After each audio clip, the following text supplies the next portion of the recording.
নূরের নিকাবে আবৃত মুখটা ঘামের কারণে কালো, নিকাবের অনেকাংশে ভেজা, শরীরে লবণের মতো ঘামের গন্ধ, আর বুকের ভেতরে জমে থাকা অস্থিরতা ভারী হয়েছে সমান্তরালে। অদ্ভুতভাবে চোখ দুটো ভিজে আছে, কিন্তু এই ভেজা ভাব কান্নার চেয়েও গভীর। পলকের ফাঁকে ফাঁকে জমে থাকা জলে সূর্যের শেষ কিরণ ঝিলমিল করে উঠছে, ধরা পড়ছে এক দুঃসহ দীপ্তি, যেন কোনো অবসন্ন আলো এড়িয়ে যেতে পারছে না ওই দীপ্তিরাঙা দৃষ্টি। সে দীপ্তি আশা নয়, বরং ক্ষুধার মতো হাহাকার করতে থাকা অসত্য, কণ্ঠের গভীরে লুকিয়ে থাকা এক দুর্ভিক্ষ, যা শরীর নয়, আত্মার। আপু, তুই আইসস, দেখ না, এনারা আমারে চোর কইতেছে। এই যে নূপুর, সেই কখন থেকে কাঁদতে কাঁদতে ঝাঁকিয়ে যাচ্ছে মেয়েটা, অথচ কিছু ভাবান্ত নেই। ভেতরে এক চাপা ভয় গ্রাস করে নিয়েছে তাকে।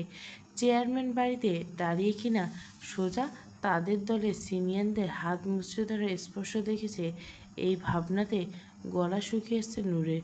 বয়সের তুলনায় তার স্পর্ধা যে বেশি হয়ে গিয়েছে, সেটা ভেতরে ভেতরে ঠিক টের পেয়ে গেছে মেয়েটা। উপরের এই শক্ত খোলসটা ঠিক কতক্ষণ ধরে রাখতে পারবে জানা নেই, কতক্ষণ বা বোনের হয়ে গলা উঁচু করে কথা বলতে পারবে তাও জানা নেই। এখন পুরো শরীর শক্তি নুয়ে আছে তার। সেই রক্ত চোখে রিপনের দিকে তাকিয়ে হাতটা হালকা করলো ক্রমশ। রিপন নূরের এমন সাহস দেখে অবাক হয়ে আড়ল। তুই? যেবার নিজেও রীতিমতো বিস্মিত। নূরের এমন সাহস আর চোখের হিংস্রতা দেখার পর বিস্মিত না হয়ে উপায় নেই। সে রিপনকে উদ্দেশ্য করে বলল, ওকে রিপন। রিপন এক ঝাড়া মেরে নূরের হাত থেকে ছাড়িয়ে নিয়ে নিজের হাত জোবানের প্রশ্নের উত্তর দিল, কে আবার? এই মেয়েটার বড় বোন। তারপর নূরের দিকে তাকিয়ে নোংরা কণ্ঠে বলল, কিরে, ছোটটাকে চুরি করতে পাঠিয়ে তুই পাহারা দিচ্ছিলি নাকি? নূরের এক হাতে ধরে আছে নুপুরের কাঁধ, দৃষ্টিতে শীতলতা আসেনি। নিজের পায়ের দিকে তাকিয়ে ফোঁস করে কয়েকটা নিঃশ্বাস ফেলে বলল, আমরা মানুষ, চোর নেই। নূরের শক্ত কণ্ঠের দাপটে উত্তরে ভীষণ চটে গেল জোবান। তাচ্ছিল্যস্বর বলল, হাতে নাতে ধরা পড়ে বড় বড় কথা। নূর সঙ্গে সঙ্গে চোখ তুলে তাকালো। এই প্রথমবারের মতো কাঙ্ক্ষিত মানুষটিকে এত কাছে দেখতে পেয়ে দাপিয়ে উঠল হৃৎপিণ্ডটা। সেকেন্ডের গতিতে দৃষ্টি আগের অবস্থানে নিয়ে চাপা স্বরে জিজ্ঞাসা করল, টাকা সমেত হাতে নাতে ধরছেন? জেবান কপাল কুঁচকে তাকালো নূরের মুখের দিকে। চাপা কণ্ঠের মধ্যে একটা অদৃশ্য ক্ষোভ উপলব্ধি করলো। সে কিছু বলবে তার আগে ছুটে এলো নূরের দ্বিতীয় দফা প্রশ্ন, আপনি টাকা দেখেছেন ওর হাতে? যখন নূরের এমন দুঃসাহসিক দুর্ব্যবহার অবাক হলো খুব। একটা মেয়ে এমন অদ্ভুত তেজ তাকে আনন্দ দিলেও ভেতরে ভেতরে নূরের প্রতি আগ্রহ দেখা গেল তার চোখের ভাষায়। সে ছোট্ট করে প্রত্যুত্তর করল, না। পরিস্থিতি অন্যদিকে ঘুরে যাচ্ছে দেখতে পেয়ে কথার মাঝে বাগড়া দিল রিপন। হম্বিতম্বি করল, ওর কাছে টাকা নাই কি না আমি দেখছি, সর, আমি চেক করবো। রিপন নূপুরের দিকে এগিয়ে আসতে নূপুরকে আড়াল করে সামনে এসে দিল নূর। কর্কশ কণ্ঠে জিজ্ঞেস করলো, চেক করার নাম কইরা কোথায় কোথায় ধরবেন? রিপন ফুঁসে উঠল। নূরের মুখে উচিত কথা শুনে ক্ষিপ্র কণ্ঠে চমকে উঠল, মুখ সামলিয়ে কথা কর নূর। নূর একটা চাপা শ্বাস টানল ভেতর থেকে, চওড়া কণ্ঠে জবাব দিল জুৎসে, আপনি আপনার হাত সামলান, আমরা কিন্তু মেয়ে। রিপন পুনরায় এগিয়ে আসা আর এবারে জোভানের নির্লিপ্ত দাঁড়িয়ে থাকা বিষয়টা মেনে নিতে পারল না নূর। হৃদয় থেকে জোভানের প্রতি একরাশ ঘৃণা নিয়ে দ্বিতীয়বারের মতো তাকালো সে। ঠিক জোভানের চোখের দিকে তাকিয়ে ফুঁপিয়ে উঠল চাপা যন্ত্রণায়। অতিরিক্ত রাগ নিয়ন্ত্রণ করতে আরও কয়েকবার ফুঁপিয়ে উঠে বলল, আপনি শুনেছি বিদেশ থেকে পড়াশোনা করছেন, নিশ্চয় অনেক বড় ডিগ্রি অর্জন করছেন। আর আমি কিসে পড়ি জানেন? ক্লাস 9-এ পড়ি। কিন্তু আমার যে সাধারণ জ্ঞানটুকু আছে আপনার সেটুকু নেই। নূরের কথায় ভরকালো জোহান। একটু কড়া কণ্ঠে বলল, এই পুচকি মেয়ে, কী বলতে চাইছো তুমি? বলতে চাইছি, আপনি কি জানেন না একটা মেয়ের শরীরে একটা মেয়েকে দিয়ে সার্চ করানো উচিত, পুরুষকে দিয়ে নয়? রিপন হেসে হেসে বলল, এইটুকু মেয়ে আবার জোহান ভাইকে জ্ঞান দিচ্ছে? তোর সাহস দেখে অবাক হচ্ছি আমি। শুধু অবাক হইলে হইব ভাই? অবাক না হয়ে বিস্মিত হওয়া দরকার ছিল। রিপনের কথা শেষ হতে না হতে এক বোমা বিস্ফোরণের মতো ধেয়ে আসলো মুসার কণ্ঠে। ইলেকশন ঘনিয়ে আসছে এতক্ষণ। ইমরানের সাথে ক্লাবে ছিল মুসা। হঠাৎ একটা জরুরি জিনিস নেওয়ার জন্য বিল্লাল চেয়ারম্যানের কাছে আসতে হয়েছে, কিন্তু এখানে এসে দেখে পরিস্থিতি অন্য। নূর আর নূপুরকে একসাথে এই অসময়ে চেয়ারম্যান বাড়িতে এমন হেস্তনেস্ত অবস্থায় দেখতে পেয়ে স্বাভাবিকভাবে চোয়াল ঝুলে এলো তার। চোখ কুঁচকে জিজ্ঞেস করলো, কিরে তোরা এখানে কি করিস? মুসাকে দেখে ভয়ে এক শেষ নুপুর। তার ভাষ্যমতে লোকটা পাগল, আর এই লোক তাকে হাতের নাগালে পেলে নিশ্চয় মাথায় তুলে একটা আছাড় মারবে। আর এই ভয়ে সকালবেলা খাবার নিয়ে মুসার ঘরে যেতে ভয় পায়। এখন কিনা ওই জঙ্গলি দেখতে মানুষটা তার সামনে। এখন যদি শুনে সে চোর, তাহলে সে নিঘাত আছাড় মেরে হাড়গোড় ভেঙে ফেলবে। কথাগুলো ভেবে কান্নার বেগ বাড়ল নূপুরের। এতক্ষণ জোভানার রিপোর্ট সামনে দাঁড়িয়ে যেই ভয়টা পায়নি, তার চেয়ে বহুগুণ ভয়ে হেঁচকি তুলে কাঁদতে কাঁদতে চোখ বন্ধ করলো। আমরা তো ফুল ওনাকে বাগানে কুড়াইতা আসিল নূপুর, কিন্তু এনারা নূপুরের চোর বলতেছে। নূপুর কিছু বলার আগে এক নিঃশ্বাসে কথাটা শেষ করে চোখ বন্ধ করে নূর। আর কাউকে ভয় পাক না পাক, মুসাকে জন্মের ভয় পায় সে। কেন ভয় পায় এই থিওরি এখনো জানে না। মুসার বেশভূষাই ভিন্ন, চোখের চাহনি আর তাকানোর ধরন রহস্যময়, অথচ তার কথার সাথে মিলে না কিছুই। এই যে নূরের দিকে এতক্ষণ এমনভাবে তাকিয়েছিল যেন মনে হচ্ছিল কাঁচা খেয়ে ফেলবে। জোবান ভেবেছিল নিশ্চয়ই মেয়েটাকে চোরকে সোজা করে ফেলবে, অথচ সবার ভাবনা ভুল করে দিয়ে মুসা জোবানের দিকে তাকিয়ে বলল, ভাই 10 টাকা হইব? জোবান ভড়কালো। মুসার তাকানোর ধরন আর কথা বলার ধরনে আকাশ পাতাল তফাৎ। এটা কেমন? মনে হচ্ছে মুসার মধ্যে কোনো প্রেতাত্মা আছে। একটা আত্মা এমন অশুভ দৃষ্টিতে তাকিয়ে আছে, আর একটা আত্মা হেসে হেসে 10 টাকা চাইছে তার কাছে। অদ্ভুত, বড়ই অদ্ভুত। কথাগুলো ভাবতে ভাবে মুসার দিকে 10 টাকার নোট এগিয়ে দিয়ে বলল, এই নাও। ধন্যবাদ ভাই। মুসা হাত বাড়িয়ে নিজের হাতে নিল 10 টাকাটা। তারপর নূরের দিকে তাকিয়ে নিয়ে বলল, নে ধর, দোকান থেকে একটা আকিস বিড়ি নিয়ে আয়। নুপুরে কন ভাই, আমি যাইতে পারুম না। নূর কিঞ্চিত দুঃসাহস দেখাতে চোখ রাঙিয়ে তাকালো মুসা, অথচ ঠান্ডা কণ্ঠে বলল, তোরে যাইতে কইছি, তুই যাবি, দৌড়া। নূর দাঁতে দাঁত পিষে হাতে নিল টাকাটা, তারপর হিসিয়ে পা ফেললো ধূপধাপ। নূর চলে যেতে জোবান শান্ত দৃষ্টি পরখ করলো মুসাকে, জিজ্ঞাসা করলো, প্রতিদিন কি 2-3 বার করে এ বাড়ির রাউন্ড দেওয়া হয় নাকি তোমার? কাজকর্ম করো না? মুসা শ্লেষ এসে বলল, কাজ কে দিব ভাই? কেন, পড়াশোনা করনি? পড়াশোনা দিয়ে কী হবে ভাই? বাংলাদেশে তো সার্টিফিকেটের কোনো দাম নেই, সব তো আগুনে পুড়ে দিছি। মুসার এমন অদ্ভুত কথাবার্তায় বেশ বিব্রত হলো জেভান চমকে উঠে আওড়ালো, হোয়াট? মাথার তার ছেঁড়া নাকি তোমার? মুসা কটাক্ষ বলল, কেন ভাই, জোড়া লাগাতে পারবেন? শখ খাওয়াইবেন না তো আবার? মুসার কণ্ঠ স্বাভাবিক, কিন্তু প্রতিটি কথা ধারালো। তাই মুসাকে আর ঘাটালো না যখন। তারপর প্রসঙ্গ পাল্টে জিজ্ঞাসা করলো, মেয়ে দুটো কী হয় তোমার? এই প্রশ্নের উত্তর ভাবতে হলো না মুসার। স্পষ্ট করে বলে, কেউ না। ওদের হয়ে কথা বলছো কেন তাহলে?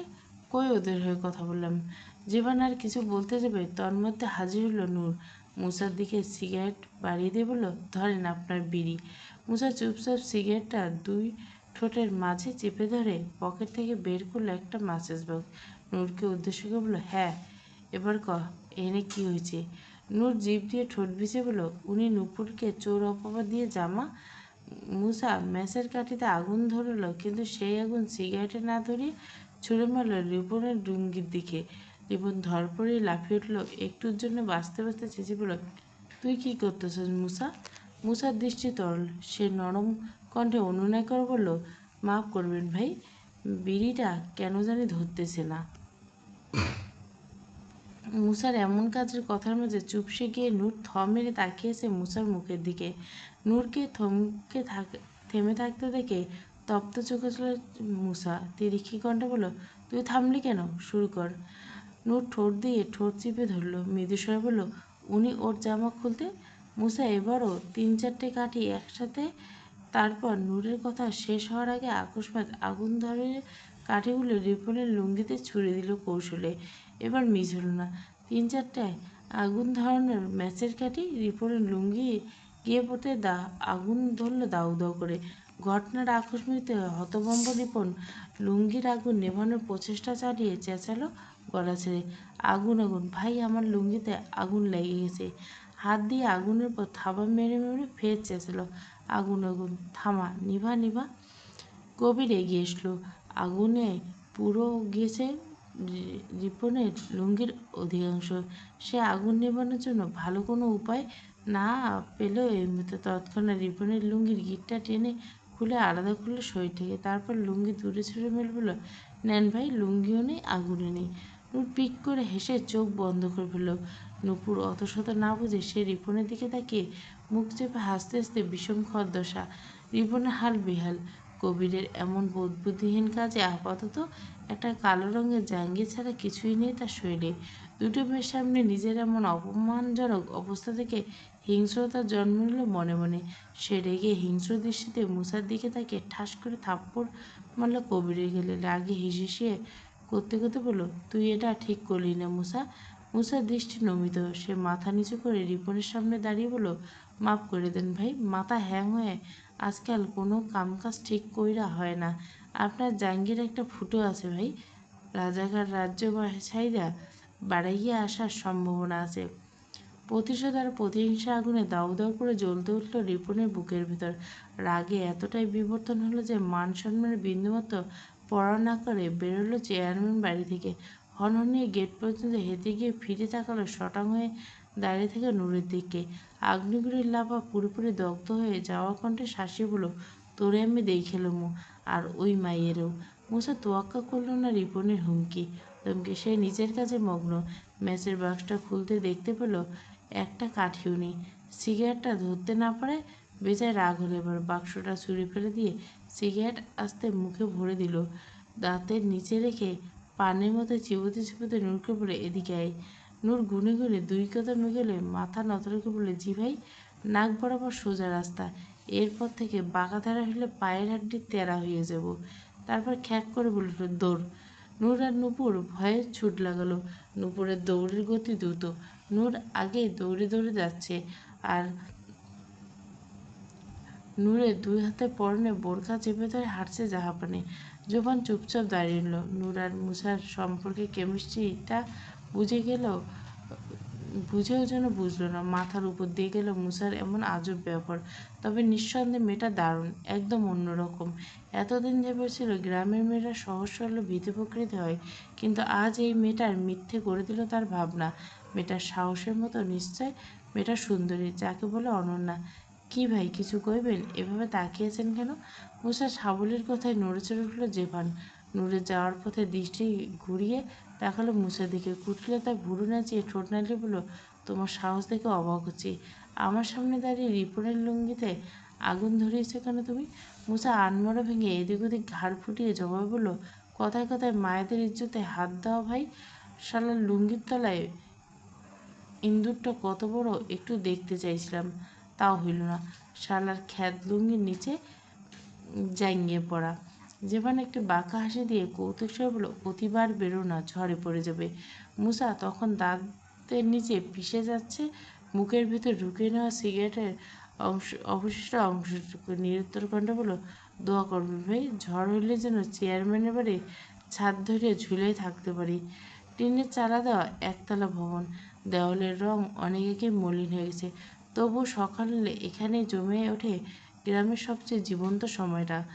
নবম শ্রেণীর ক্লাস। পেছনে বেঞ্চে ফিসফিসিয়ে হাসিয়া চাপা গল্পে মেতেছে মারিয়া, স্মিতা, নূর আর ওসমান।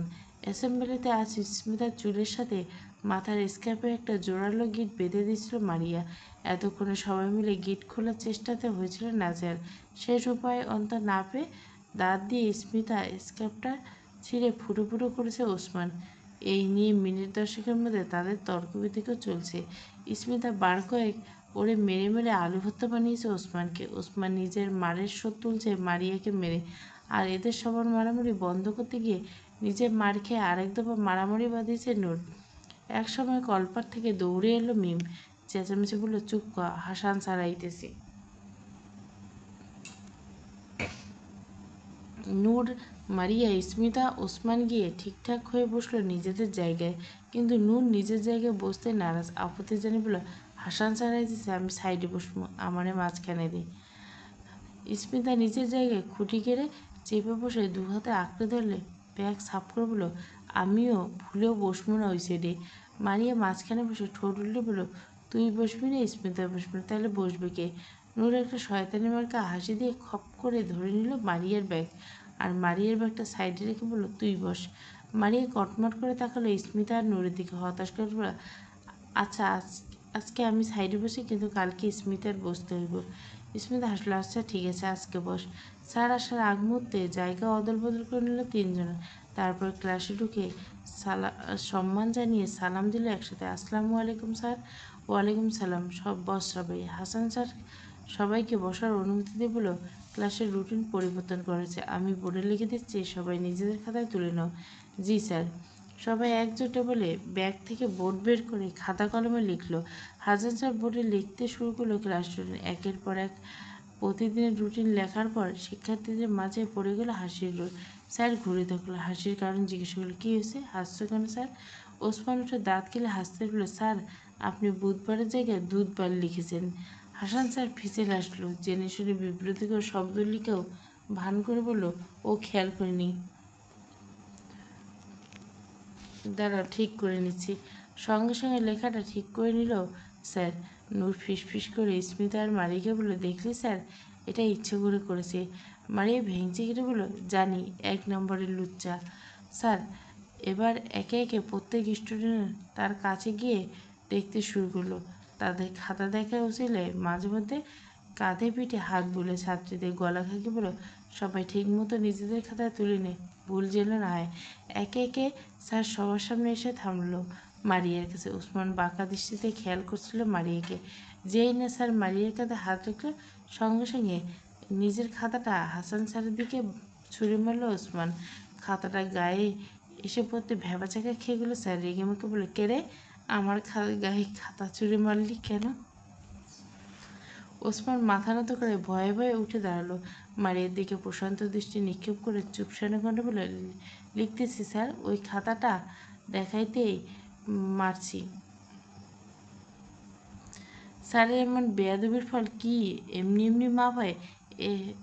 স্টোনের স্কেলটা 2-4টে আঘাত করে এসে হাতের তালে ফাটিয়ে দিয়েছে ওসমান। একটু শব্দ অব্দি করেনি বেচারা। মারিয়ার জন্য মার খেয়েছে, তাই ছুটি শেষে মারিয়া সেসব ফেরত দিচ্ছে সুদেশলি। ভালো হইতেছে না কইতেছি, মারতেছস কেন? ওসমান মারিয়ার কথায় আরেকটা চাটি মেরে বলল, আমি তোর জন্য মার খেয়েছি না? স্মিতা ফোড়ন কেটে বলল, তোর মার খেতে কইছে কে? মারিয়া কইছে। ওসমান সাবলীল ভঙ্গিতে উত্তর দিয়ে বলল, স্যার যে ওরে স্পর্শ করতে ভাল লাগতো তখন। নূর তিরিক্ষি করে বলল, তো কী হতো? স্যারের স্পর্শ করলে স্যারের বাচ্চার মা হয়ে যাইতো না? ওসমানের এমন ভাবলার মতো কথায় ভ্যাবাচ্যাকা খেলো তিন বান্ধবী। হাঁটা থামিয়ে একে অপরের মুখের দিকে চাওয়াচি করে তাকালো কিছুক্ষণ। ওসমান অস্বস্তি হলো, চোখ উল্টে জিজ্ঞাসা করলো, তোরে এমন দেখাইতেছে ক্যা আমার দিকে? নূর ক্যাট ক্যাট করে বলল, তোরে এসব কে বলছে হাঁদারাম? ওসমান ভ্যাবলার মতো বলল, ওই মারিয়াই তো করলো, ছেলেরা স্পর্শ করলে মা হইব। স্মিতা ঠোঁট চেপে হাসলো। সেদিন নূর বুঝিয়ে বলার পর আপাতত সবাই বুঝে যায়, তাই ওসমানের কথা হো হো করে হেসে উঠল। টিটকারি করলো, তাহলে তুই স্পর্শ করছিস, এখন যদি তোর বাচ্চার মা হয়ে যায়? মারিয়ার কান গরম হয়ে গেল। সে লজ্জায় নাক মুখ চুল, নাউজুবিল্লাহ, আস্তাগফিরুল্লাহ, কি কইতেছিস তোরা? কথায় কথায় হাসতে হাসতে গড়াগড়ি খাওয়া অবস্থা সবার। হাঁটতে হাঁটতে এগিয়ে প্রায় অনেকটা পথ। আকাশ কালো হয়ে গেছে, খেয়াল করেনি কথার ফাঁকে ঝমঝমিয়ে বৃষ্টি নামতে তর্ণমূল্য সবার। বই খাতা সঙ্গে, ছাতাও নেই, তাই বাধ্য হয়ে দৌড় দিল। ওসমান রাস্তার পাশ থেকে ছিঁড়ে এলো কচু গাছের বড় বড় পাতা, কিন্তু তাতেও রক্ষা হবে বলে মনে হবে না। বই খাতাগুলো ভিজবে আজ নিঘাত। দৌড়তে দৌড়তে একটা বাড়ির সামনে এসে দাঁড়ালো। ওসমান হাঁপাতে হাঁপাতে হেলান দিল বাড়ির দরজায়। ঠিক তখনই ধপাস করে চিত হয়ে পড়ে গেল ওখানে। ওসমান পড়ে যাওয়াকে কেন্দ্র করে আবার শুরু হলো হাসির রোল। খেয়াল করলো দরজাটা চাপানো ছিল, ভেতর থেকে লক করা হয়নি। হাসির মাঝে সবার নাকে এসে বিঁধল একটা পচা বিশ্রী গন্ধ। গন্ধটা এতটাই বেশি ছিল যে সবার পেট উঠে বমি আসার উপক্রম। নূর আর ওসমান সন্দেহ জগলো খুব। মারিয়া স্মিথকে সঙ্গে নিয়ে পা টিপে টিপে ঘরের ভিতরে ঢুকলো। এভাবে অন্যের ঘরে ঢুকতে বেশ ভয় হচ্ছিল, যদিও বা নিজের অন্দরে তৈরি হওয়া কৌতূহল স্থির রাখতে দিল না তাদের। সবাই একসাথে একে একে হাত ধরে এগোতে লাগলো ঘরের ভেতরে। যত এগোতে লাগলো ততই গা ছমছম করে উঠলো তাদের। ওসমান আগে এগিয়ে যাচ্ছে, মারিয়া, স্মিতা, নূর এগোচ্ছে পেছন পেছন। এমন সময় কিছু একটার সাথে দ্বিতীয়বারের মতো হোঁচট খেয়ে থুবড়ে পড়লো ওসমান। মারিয়া পিক করে হেসে ফেলল। আজ তো চিৎপাটাং হওয়ার দিবস চলতেছে নাকি রে? মারিয়ার কথার তালে তাল মিলিয়ে ঠোঁট টিপে হেসে ফেলল নূর, স্মিতা দুজনে। ঘটনার ভয়াবহ সম্পর্কে এখনও কিছু টের পাচ্ছে না তারা, কিন্তু স্বাভাবিকভাবে ওসমান যেই না মুখ থুবড়ে নিল আর ওঠার নাম গন্ধ অবধি নিল না, ভয়ে পাথরের মতো জমে গেছে সে। নড়াচড়া তো দূরের কথা, অবধি বের হচ্ছে না কণ্ঠ ভরে। নূর হাসতে হাসতে ডাকলো ওসমানকে, কিরে উঠছিস না কেন, শুয়ে থাকবি?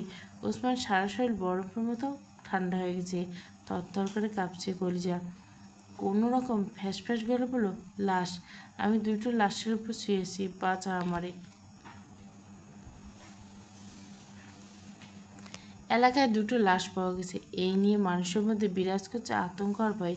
কেউ বলেছে অস্বাভাবিক কাজ, কেউ বলছে দুই বন্ধু নিজেদের নিজেদের মধ্যে দ্বন্দ্ব লাগিয়ে একে অপরকে খুন করছে।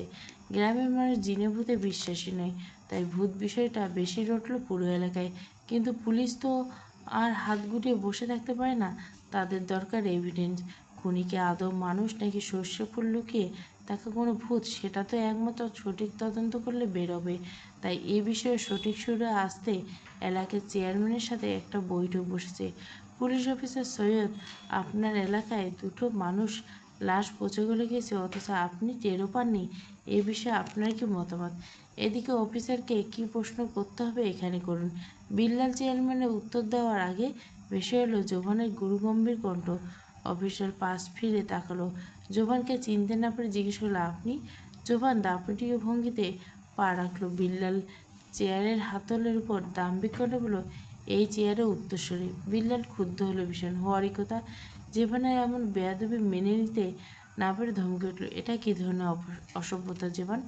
জীবন চোখ রাখল, আচমকা নিজের মুখটা নিয়ে গেল বিল্লালের মুখের সামনে, তারপর ঠোঁটের উপর আঙ্গুল চেপে একটা নীরব ভঙ্গিতে বলল, বিল্লাল দমে গেল, কিছু করার নেই।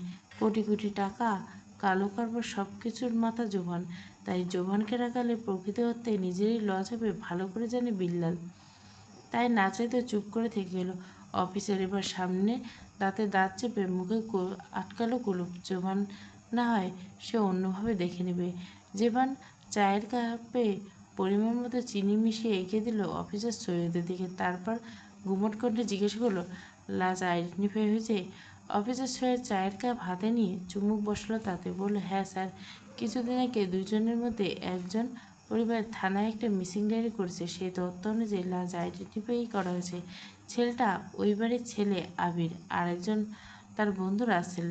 আর কিছু জানতে পেরেছেন? আবিরের মায়ের জবানবন্দিতে জানা গেছে আবির ঢাকায় নতুন চাকরি পেয়েছে আর তার স্ত্রী মাকে ঢাকায় নতুন ফ্ল্যাটে রেখে প্রয়োজনীয় জিনিসপত্র নিতে বাড়ি এসেছিল, কিন্তু আর ফিরে যায়নি। আর তার বন্ধু রাসেলের পরিবার কি বলেছে?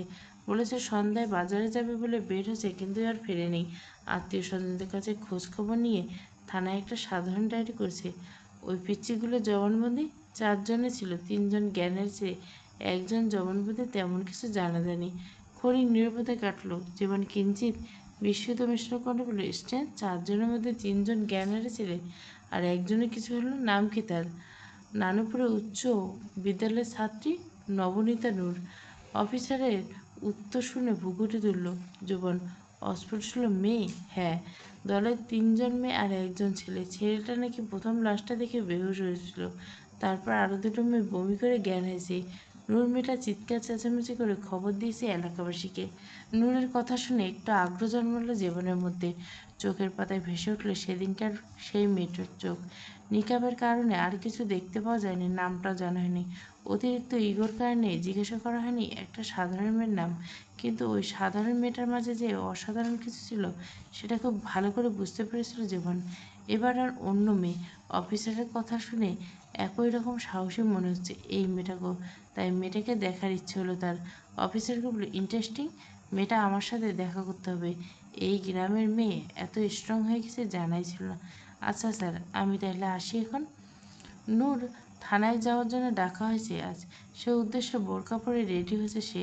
তার হাতে একটা তাবিজ, এই তাবিজটা লাশের কাছে পেয়েছিল সে। ভয়ে পুলিশকে দেওয়া হয়নি, তবে কাল সারা রাত ঘুমায়নি টেনশনে। তাবিজটা বালিশের নিচে রেখেছে পর্যন্ত মনে হয়েছে খুনি বোধহয় তার পাশে শুয়েছে। তাই হঠাৎ সিদ্ধান্ত নিয়েছে পুলিশের হাতে তাবিজটা সঁপে দিয়ে চিন্তামুক্ত হবে। ভাবনার মধ্যে বাড়ি থেকে তাড়াতাড়ি বের হলো, বাধাপ্রাপ্ত হলো সে। আচমকা একটা দানবী হাত পেছন থেকে চেপে ধরল তার নিকাবে আবৃত মুখ। নূর কিছু বুঝে ওঠার আগে হাতটা ঠিক দানবের মতো টেনে হিঁচড়ে আড়ালে নিয়ে গেল তাকে। নূর ছাড়া পেতে ছটফট করলো, কিন্তু তার তুচ্ছ শক্তি পেরে উঠল না কিছুতেই। হাতের মালিক তাকে টেনে হিঁচড়ে খড়ের গাদায় নিয়ে এসে চেপে ধরল। নূর ঘোলাটে চোখে নিজের খুব কাছে দেখল মুসার মুখ। মুসার উত্তপ্ত নিঃশ্বাস ঝলসে দিচ্ছে তার আবৃত মুখ। সে আতঙ্কে আর মিশ্রিত কণ্ঠে হতভম্ব বলল, আপনি? মুছার চোখ দুটো রাগে দপদপ করছে, থরথর করে কাঁপছে পুরো শরীর। সে নূরের গলা চেপে জিজ্ঞেস করলো, তাবিজটা কোথায়? মুসা নূরের অস্বাভাবিক কম্পনের কারণে নূরের গলা চেপে ধরে রাখা হাতটা পিছলে গেল। নূর একটু দম নেওয়ার সুযোগ পেয়ে কণ্ঠ জড়িয়ে বলতে লাগল, কোন তাবিজ? মুসার অবস্থা খারাপ হচ্ছে, শরীর কম্পনটা বেড়েছে বিদ্যুৎ গতিতে। সে নূরকে ধমকে উঠে বলল, নাটক মারে, সত্যি করে ক। নূরের ভয়ে কলিজা শুকিয়ে কাঠ। আতঙ্কিত করে বললে, আমার কাছে কোনো তাবিজ নেই। মুসা আবার আরও বেশি ক্ষুব্ধ হয়ে প্যান্টের পকেট থেকে একটা ছুরি বের করে চেপে ধরলেন নূরের গলায়। রক্তাক্ত কণ্ঠে হুঁশিয়ারি ইঙ্গিত বলল, দিবি কিনা বল। চকচকে ধারালো ছুরি নিজের এত নৈকট্য দেখে ভয়ে অবস্থা খারাপ হয়ে গেল নূরের। প্রশমিত গলায় চিৎকার করে ডাকতে ছিল মাকে, আম্মা। মুসা হিংস্র চাপে চেপে ধরল নূরের মুখ, হিসিয়ে কণ্ঠে বলল, লোহার মতো শক্ত হাতে জাতা খুলে পিষে দম বন্ধ হয়ে এলো নূরের। সুতি নিকাপের উপর হাতের তালু এমনভাবে চেপে বসলো যেন নাক মুখ একসাথে বন্ধ হয়ে গেল। বাতাস ঢোকার পথটুকু সিল হয়ে দিল নিষ্ঠুরভাবে। নিকাবের কাপড়টা মুখে লেপটে যাচ্ছে। নিজের গরম নিঃশ্বাস ফিরে এসে শ্বাসরোধ করছে তার। সে দু হাতে মুসার লোমস্য হাত খামচে ধরল। গলা দিয়ে বের হলো বাঁচার অস্পষ্ট আকুতি। মুসা ধার ধারল না, নূরের মুখের উপর থেকে হাত সরাল না, এক চুলও নড়ল না, বরং ইস্পাতের ন্যায় আঙুলগুলো গালের হাড়ে গেঁথে অস্বরে কণ্ঠে বলল, গলা কেটে রেখে দেবো, তাবিজ দে। মুসার শরীরে যেন রাগে আক্রান্ত কোনো যন্ত্র বিকৃত। ভেতরে জমে থাকা ক্ষোভ হঠাৎ করে সীমা ছাড়িয়ে গেল, যেন করে লোহা কেঁপে উঠল। তেমনি অস্বাভাবিকভাবে থরথর করে কাঁপছে তার পুরো শরীর। প্রতিটি পেশি আলাদা আলাদা করে কাঁপছে খিঁচুনির মতো কম্পনে। তবে আলগা হয়ে গেল নূরের গলা চেপে রাখা হাতটা। নূর সেই সুযোগে ধাক্কা মেরে সরাতে মুসার হাত। হাঁপাতে হাঁপাতে বলল, আমি আপনার বোন। মুসার চোখ দুটো জ্বলছে আগুনের মতো, বুকের ভেতর বিস্ফোরণ হচ্ছে তার প্রতিটি শ্বাস। সে ক্ষিপ্র কণ্ঠে গর্জে উঠে বলল, তুই আমার ড্যাশের বাল, তাবিজটা দে ড্যাশ মারানি। মুসার চোখের দিকে তাকাতে নূরের শরীরের ভেতর একটা ঠান্ডা স্রোত বয়ে গেল। বুকের ভেতর হৃৎপিণ্ডটা যেন জোরে ধাক্কা দিয়ে যেন বেরিয়ে আসতে চাইল। সে নিজের কোমরে গুজে রাখা ব্যাগ থেকে তাবিজটা বের করে মুসার দিকে বাড়িয়ে দিয়ে কাঁদতে কাঁদতে বলল, এই যে। মুসা থাবা দিয়ে মুঠোয় নিয়ে তাবিজটা ক্ষুব্ধ কণ্ঠে শাসিয়ে বলল, এই তাবিজের কথা কেউ যেন না জানে। নূর হেঁচকে তুললে কাঁদছে, ভয় পেয়েছে খুব, অথচ দুঃসাহস কমায়নি ভেতরে। সে রুদ্ধশ্বাস পাল্টে প্রশ্ন করল, যদি জানে? নূরের কথা প্রতিক্রিয়া দেখা গেল না মুসার মাঝে। চোখে এখনো সেই একই রকম হিংস্রতা, শরীর কাঁপুনি, নিঃশ্বাসের বিশৃঙ্খলতা। সে সে ঠাস করে একটা থাপ্পড় বসে দিল নূরের গালে। মানুষকে দানবের মতো ফোঁস করে বলল, গলার নালি কেটে দেব। মুসার বলা প্রতিটি শব্দ নূরের ভেতরে ঢুকে আরে কাঁপন ধরিয়ে দিয়েছে, অথচ নূর চুপচাপ পাথরের মূর্তির মতো শক্ত হয়ে দাঁড়িয়েছে। মুখের উপর নিকাবটা ঘামে আর চোখের পানি ভিজে লেপ্টে আছে। এত জোরালো থাপ্পড় খেয়ে আর কাঁদল না সে। অবরুদ্ধ কণ্ঠে জিজ্ঞেস করল, খুনগুলো আপনি করছেন? মুসা দাঁতে দাঁত চিপে কথিত কণ্ঠে বলল, ভালো আছাস, ভালো থাক, গোয়েন্দা হইতে যাইস না। নূর একটা হেঁচকি তুলে নাক টেনে বলল, এমনটা কেন ক? মুসার রাগ ক্ষোভ যতটা বাড়ালো পালা, ঠিক ততটাই বাড়ল তার শরীরের কম্পন। পুরো শরীর ভূমিকম্পন নাকি ঝাঁকাতে শুরু করলো। সে আর কিছুতে নিজের নিয়ন্ত্রণ করতে না পেরে রক্তপিপাসু ধারালো নূরের হাতে অসংযত কণ্ঠে উচ্চারণ করল, চুপ। ঘটনার আকস্মিকতায় বাকরুদ্ধ নূর। মুসা যে এমন কিছু করে বসবে ভাবতে পারিনি। ছুরির আঘাতে ব্যথায় চোখ খিচে অস্পষ্ট শব্দে উঠল কাতর যদিও আঘাতটা গভীর নয়, কিন্তু আঘাত তো আঘাত। নূরের সেসব বিষয়ে তেমন ভ্রুক্ষেপ নেই। মুসা ছুরিটা তার বোরখার উপর দিয়ে চালিয়েছে, যার কারণে কেটে গিয়েছে বোরখাটা। এই একটা বোরখাই ছিল তার নতুন বছরে বানিয়ে দিয়ে বছর শেষ না হওয়ার আগে তো দিয়ে যায় রক্ত।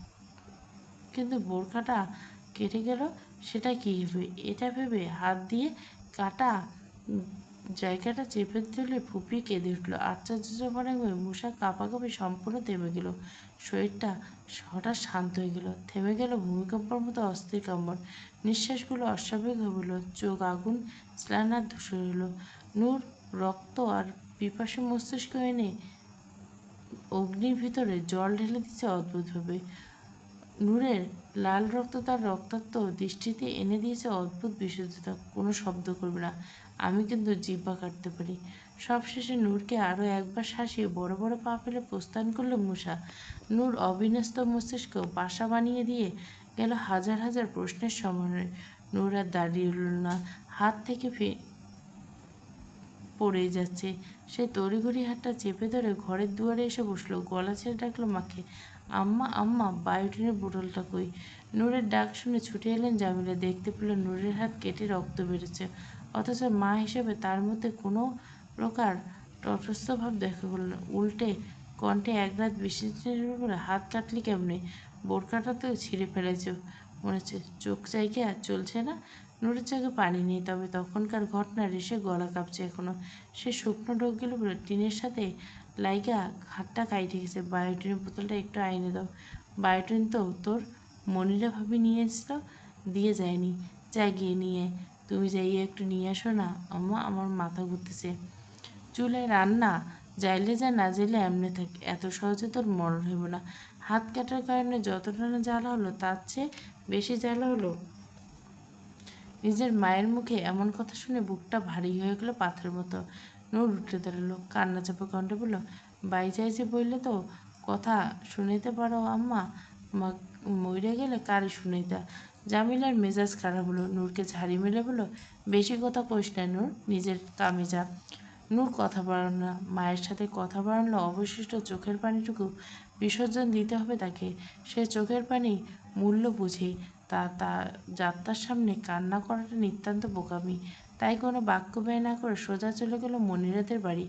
মনিরার স্বামী বেঁচে নেই, 4 বছর হলো মারা গেছে। একটা মেয়ে আছে, মেয়েটার মুখের দিকে তাকে বিয়ে করে নেয়। চেয়ারম্যান বাড়িতে 5 ফরমাস খেটে মেয়ের পড়ার খরচ চালায়। গ্রামের মানুষের একজন ভালো মা স্ত্রী হিসেবে চেনে তাকে। টিন শেড বাড়ি। মনিরাদের স্বামী বেঁচে থাকতে বাড়িটা বানিয়ে গিয়েছিল তাদের, ভেবেছিল সুখের সংসার পাতবে। কিন্তু সে আশা পূরণ হওয়ার আগে লোকটা মারা গেল। মনিরার জীবন করে দিল এক নরকতুল্য। নিজের নিষ্ঠুর নিয়তির কথা ভাবতে ভাবতে হাতের সাবানটা পিছলে গেল মনিরা। সদ্বেদ ফিরে কানে বাজল নূরের ডাক, মনিরা ভাবি, ও ভাবি। হঠাৎ নূরের ডাক শুনে অস্বাভাবিকভাবে ঘাবড়ে গেল মনিরা।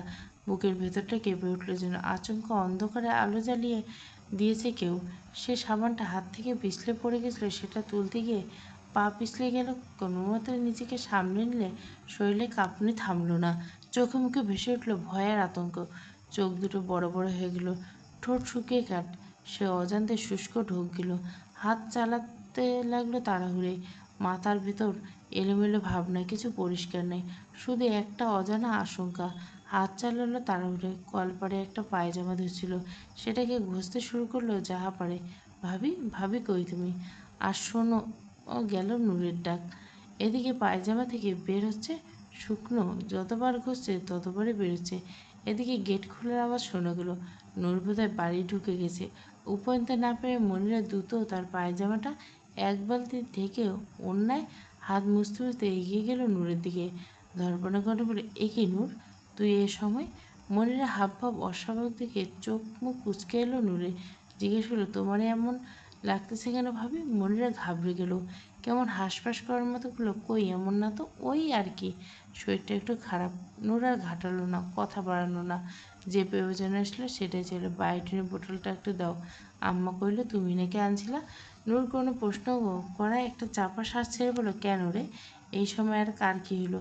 তেমন কিছু না ভাবি, টিনের সাথে লাগে হাতটা কেটে গেছে। তুই একটু দাঁড়া, আমি ওষুধ নিয়ে আনতেছি। সেই কবে আনছিলাম, দিমু দিমু করে আর দেনি। সমস্যা নাই ভাবি। মনিরা তাড়াহুড়ো করে ঘরে ঢুকলো। মিনিট দুয়েকের মধ্যে হাতে করে নিয়ে বের হলো একটা কাঁচের শিশি। নূরের দিকে বাড়িয়ে দিল, নে ধর, লাগিয়ে দিমু নাকি নিজে নিজে পারবি। নূর হাত বাড়িয়ে বোতলটা নিতে, কাষ্ট লাগবে না ভাবে, আমি নিজে। মাঝপথে থেমে গেল নূরে। মনিরের হাতে যে বোতল ধরেছে সেই হাত রক্ত থেকে ভুরু কুচকে এলো তার। কৌতূহলে জিজ্ঞেস করে, এ কি তোমার হাতে রক্ত? নিস্তব্ধ আকাশ হঠাৎ মেঘ চিরে আসা দানবীয় বজ্রপাতে ভূমিষ্ঠ হয়ে কেঁপে উঠল। তেমন করে কেঁপে উঠল মনিরের শরীর। নূরের অমন প্রশ্ন কথা এড়িয়ে এলো। কোথায়? ওই মুরগি কাটতেছিলাম তো, তা তুই ডাক দিলে আর চলে আসলাম। ভালো মতো হাত ধোয়ার সময় পাইনি। কথাটা এক নিঃশ্বাসে বলে একটা খসখসে ঢোক গেল মনিরা।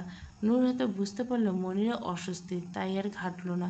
সে কাষ্ঠ হেসে প্রসঙ্গ পাল্টে বলল, ও একটা কথা জিজ্ঞেস করে ভাবি। মনিরা ভেতরে ভয়ে আছে, তাই চাইলেও হাসি টানতে পারল না। মুখে কোনোরকম ঠোঁট দুটো প্রসারিত করে বলল, হ্যাঁ হ্যাঁ, কি জিজ্ঞাসা করার কর না। নূর আমতা আমতা করে বলল, আসলে তুমি তো প্রতি মাসে ঢাকায় যাও শুনি। মনিরার বুকের ভেতরে চাপা উদ্বেগটা মাথা চাড়া দিয়ে উঠল। এবার চোর চুরি করার পর যেমন ধরা পড়ার ভয়ে সিটিয়ে থাকে, তেমনটাই সিটিয়েছে। কিন্তু নূরের মুখে হঠাৎ ঢাকার কথা শুনে মাথায় বাজ পড়ল। একটা শুকনো ঢোক গেলে সন্ধিহান করে বলল, সে তো যাই, কিন্তু কেন যাই? ঢাকা কেমন গো ভাবি? নূরের করা সহজ সরল সাবলীল প্রশ্নে হাঁপ ছেড়ে বাঁচল মনিরা। স্বস্তির নিঃশ্বাস নিয়ে জিজ্ঞেস করল, কেন? ঢাকায় যেতে মন চায় বুঝি? নূর প্রফুল্ল কণ্ঠে বলল, লঞ্চে চড়তে মন চায় ভাবি। ঢাকা তো লঞ্চে করে যাই। মনিরা আহত দৃষ্টিতে তাকালো নূরের দিকে, নিকাবে আবৃত মুখের দিকে। বোরকা পরা মেয়েটার কালো নিকাবের ঢাকা, চোখ দুটো দেখা যাচ্ছে কেবল। কি জানি হলো। মনিরা আলতো করে হাত রাখলো নূরের মাথায়, তারপর মলিন গলায় বিড়বিড় করে বলল, মাইয়া মানুষের ঢাকায় যাইতে নেই, ঢাকার অলিতে গলিতে পাওয়া যায়। আমাকে মতো হাজারটা মনিরা নূরের লাশ হয়ে পড়ে থাকে বেওয়ারিশ ঠিকানায়। চেয়ারম্যানের বাড়ির ফাইভ ফরমাস খাটা নিখাত লোক দেখানো মাত্র। মনিরা আসল কাজ হলো সাপ্লাই করা। এই অন্ধকার ব্যবসার মূল হোতা হলো জেভান। তার নির্দেশনের মতো পরিচালিত হয় মূল চক্র। পুলিশের হাতে যেন কোনোভাবে ধরা না পড়ে, তার জন্য করা হয় অভিনব কৌশল, যা সাধারণ মানুষের কল্পনার বাইরে। মনির ছাড়া আরও কয়েকজন জড়িত এই চক্রে। তাদের ব্যবহার করা হয় সবচেয়ে নিরাপদ বাহক হিসাবে। সোহেলকে বানানো হয়েছে গোপন পরিবহন তত্ত্ব, যাতে তল্লাশি ও সন্দেহ দুটো এড়িয়ে যায়। তাদের কাজ হলো নির্দিষ্ট পদ্ধতিতে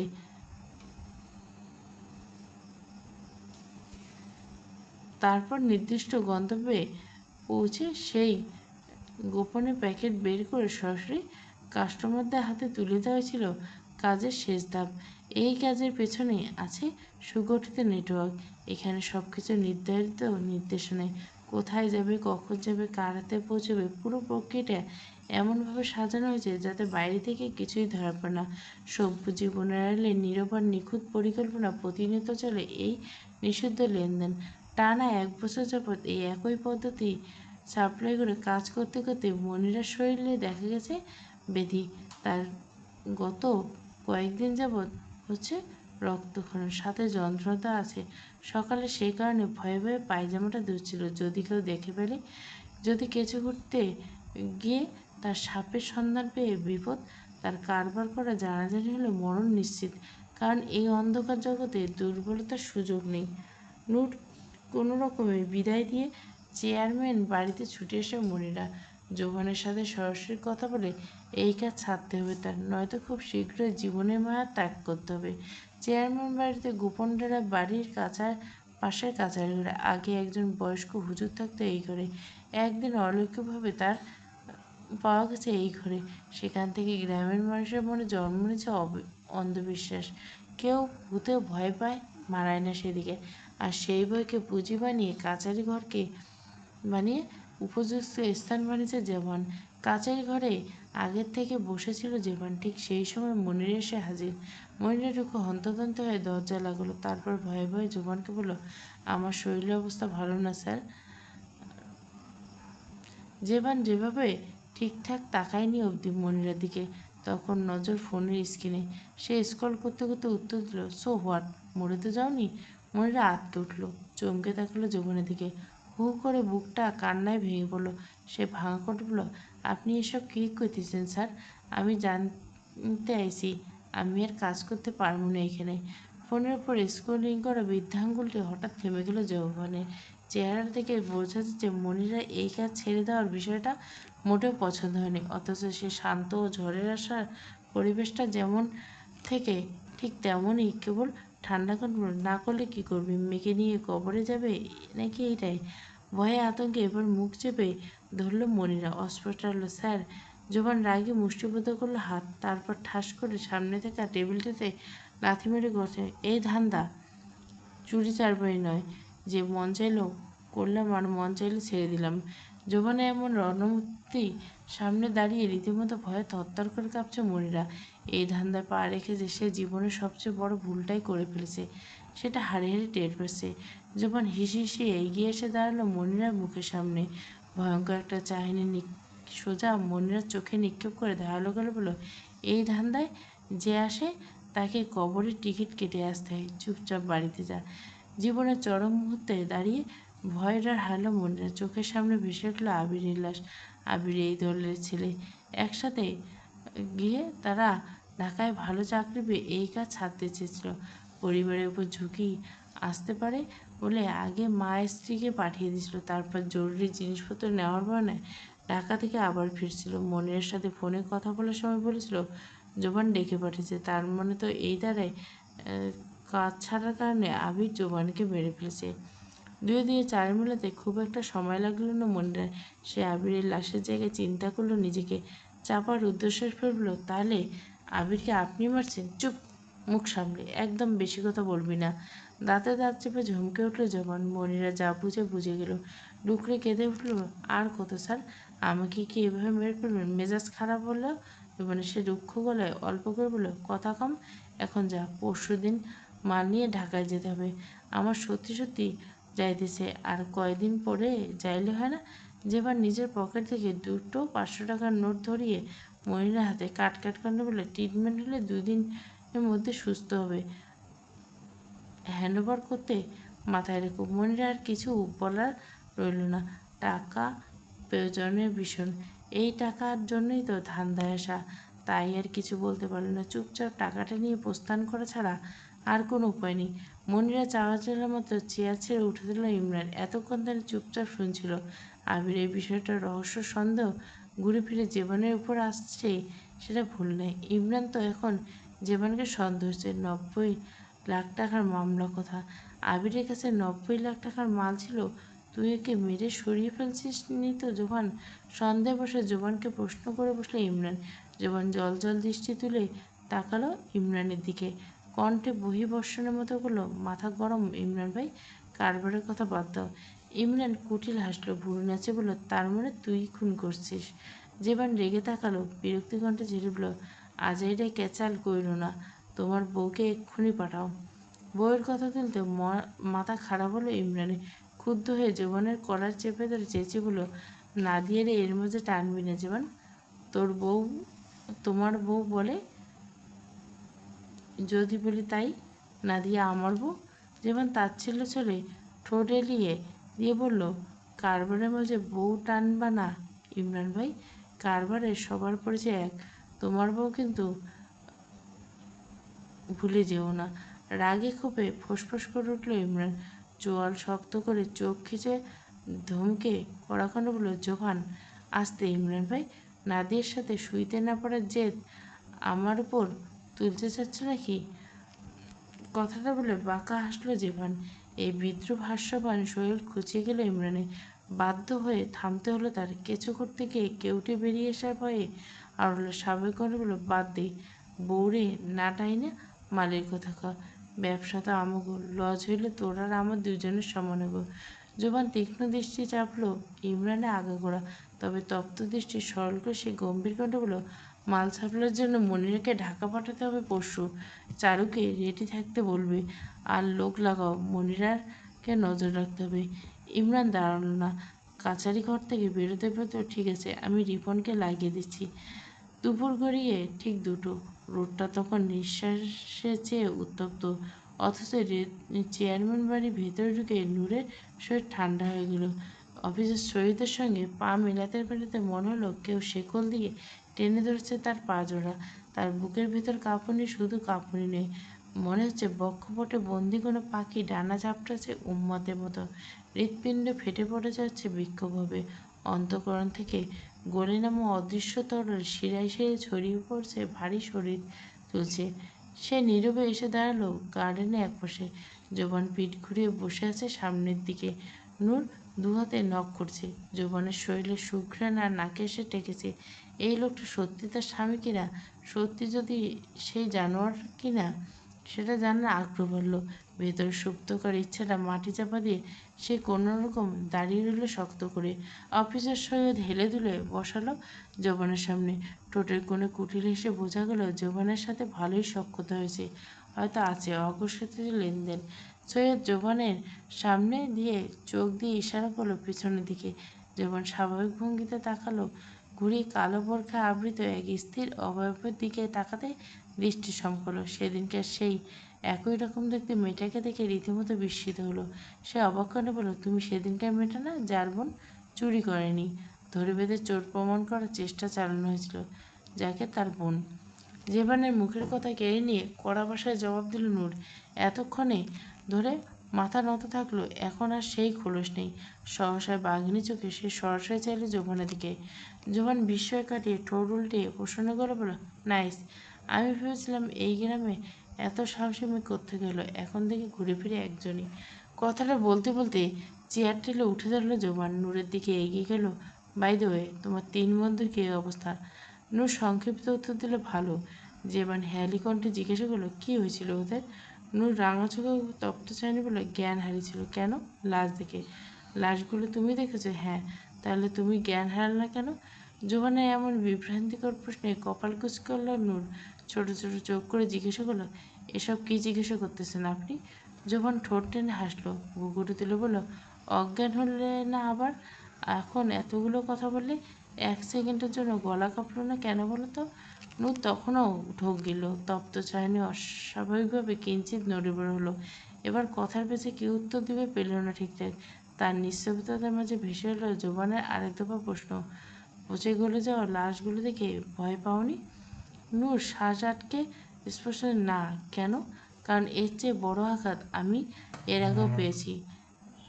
এসব ছোটোখাটো দুর্ঘটনা আমাকে ভয় দেখাতে পারে না, কিন্তু আমার মনে হচ্ছে খুনিটা তুমি। জোবানের এমন প্রশ্নে কিছুটা ভর করে নূর, তবে সে বিষয়টা টের পেতে দিল না জোবানকে। কণ্ঠে সাহস সঞ্চার হল, মনে হতেই পারে। আমার কি দোষ?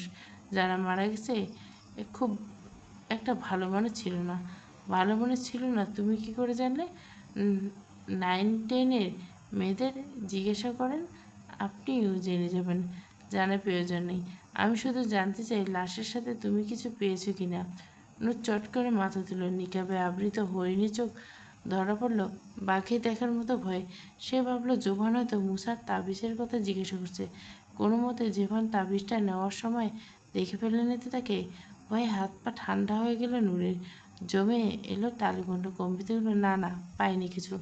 জোবান চোখ টান টান করে তাকালো নূরের চোখের দিকে, ধারালো কণ্ঠে বলল, গলা কাঁপছে, মানে পেয়েছো? যেটা পেয়েছো আমাকে দিয়ে দাও। নূরের বুকের ধড়ফড়ানি হঠাৎ বেড়ে গেল। সে জিভ দিয়ে ঠোঁট ভিজে বলল, পাইনি। বিশ্বাস করুন। জোবান তাবিজ টাবিজের কথা জানে না। সে বলছে তার কথা আবিরের কাছে ছিল 90 লাখ টাকার, আর সেটার জন্য নূরকে এভাবে কথার জালে পেঁচিয়েছে জোবান। বাচ্চা মানুষ তুমি, ওই জিনিসটার মূল্য তুমি বুঝবে না। ভালোই ভালো বলে দাও। নূর তো আর কথা জানে না।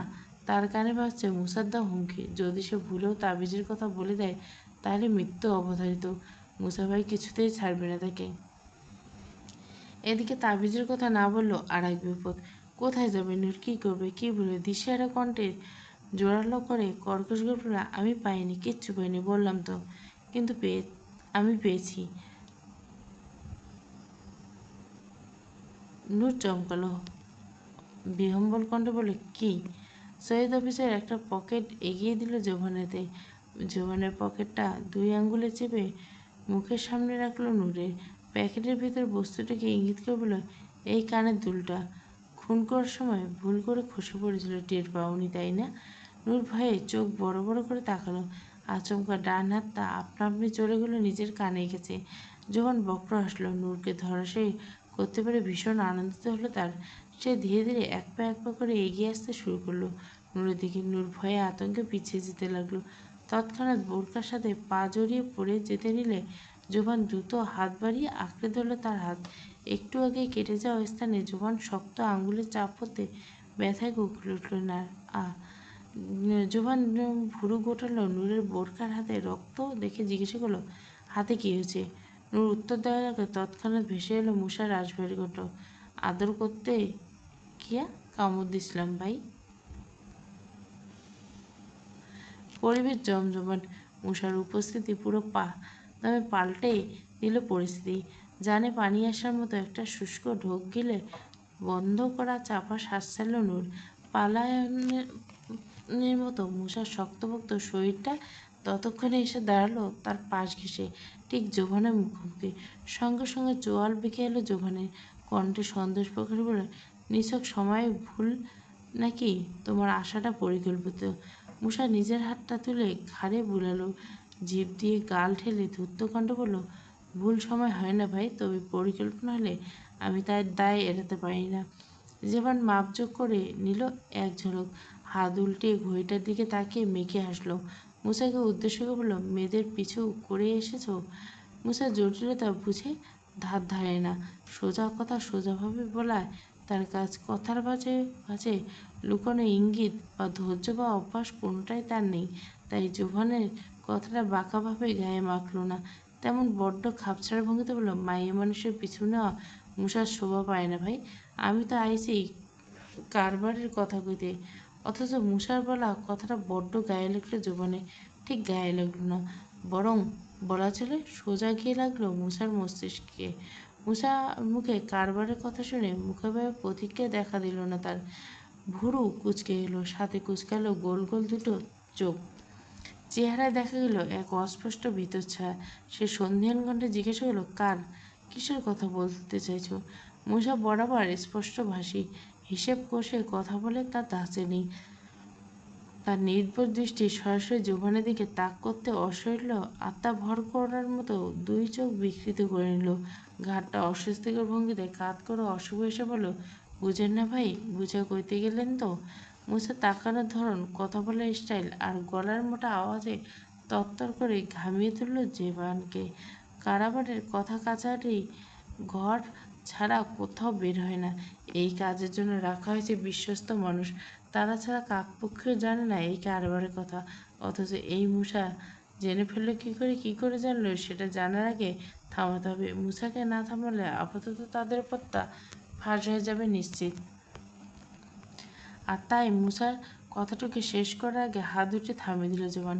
শুকিয়ে আসা গলায় হালকা খাঁকরি দিয়ে ঠান্ডা বলল, এখন যাও, পরে কথা হবে। এতক্ষণে সন্তুষ্ট হলো মুসা। পাশে চুপটি করে দাঁড়িয়ে থাকা নূরের হাতটা চেপে ধরে বলল, চল। নূর চৌকিতে তাকালো। এতক্ষণ চুপচাপ শুনছিল জোহান আর মুসার কথা। যদিও কথাটা আকামতা কিছুই বুঝতে পারেনি, কিন্তু আরেকটু খেয়াল করলে নিশ্চিত কিছু একটা বুঝতে পারত। কিন্তু সে খেয়াল কী করে করবে? ভয়ে তার হাত পা রীতিমতো কাঁপছিল। সে খেয়াল করলো সমস্ত খেই হারিয়ে জেবানের হাতের মুঠোয় বন্দি তার কানের দুলটার কথায়। এই দুলের জন্য না জানি কোন বিপদে পড়ে সেটা ভেবে অস্থির অজ্ঞান হচ্ছে ভেতরটা। নিজের হাতে মুসার ইস্পাতের মতো শক্ত হাতে টান পেতে সম্বিত ফিরে পেল নূর। সম্বিত ফিরে পেতে শুনতে পেল জোবানের কড়কড়, ও নয়, শুধু তোকে যেতে বলছি। মুসা নাশমান্তা, অথচ সবসময়ের মতো সহজসুলভ কণ্ঠে বলল, কিন্তু আমি তো ওরা ছাড়া যাবো না ভাই। কেন? জোবান দাঁত পিষে কথাটা জিজ্ঞাসা করতে মুসা নির্দ্বিত উত্তর দিল, কেন আবার? আর একটা কামড় দেওয়ার জন্য। নূর ভড়কালো, চোখ পাকিয়ে তাকালো মুসার দিকে। সামনে দাঁড়ানো জঙ্গলি মানুষটার দৃষ্টি দিয়ে ভর্ৎস করার পায়তারা চাড়ল। খুব, তবে সাধে হলো না, ভীষণ অস্বস্তি নিয়ে গেল।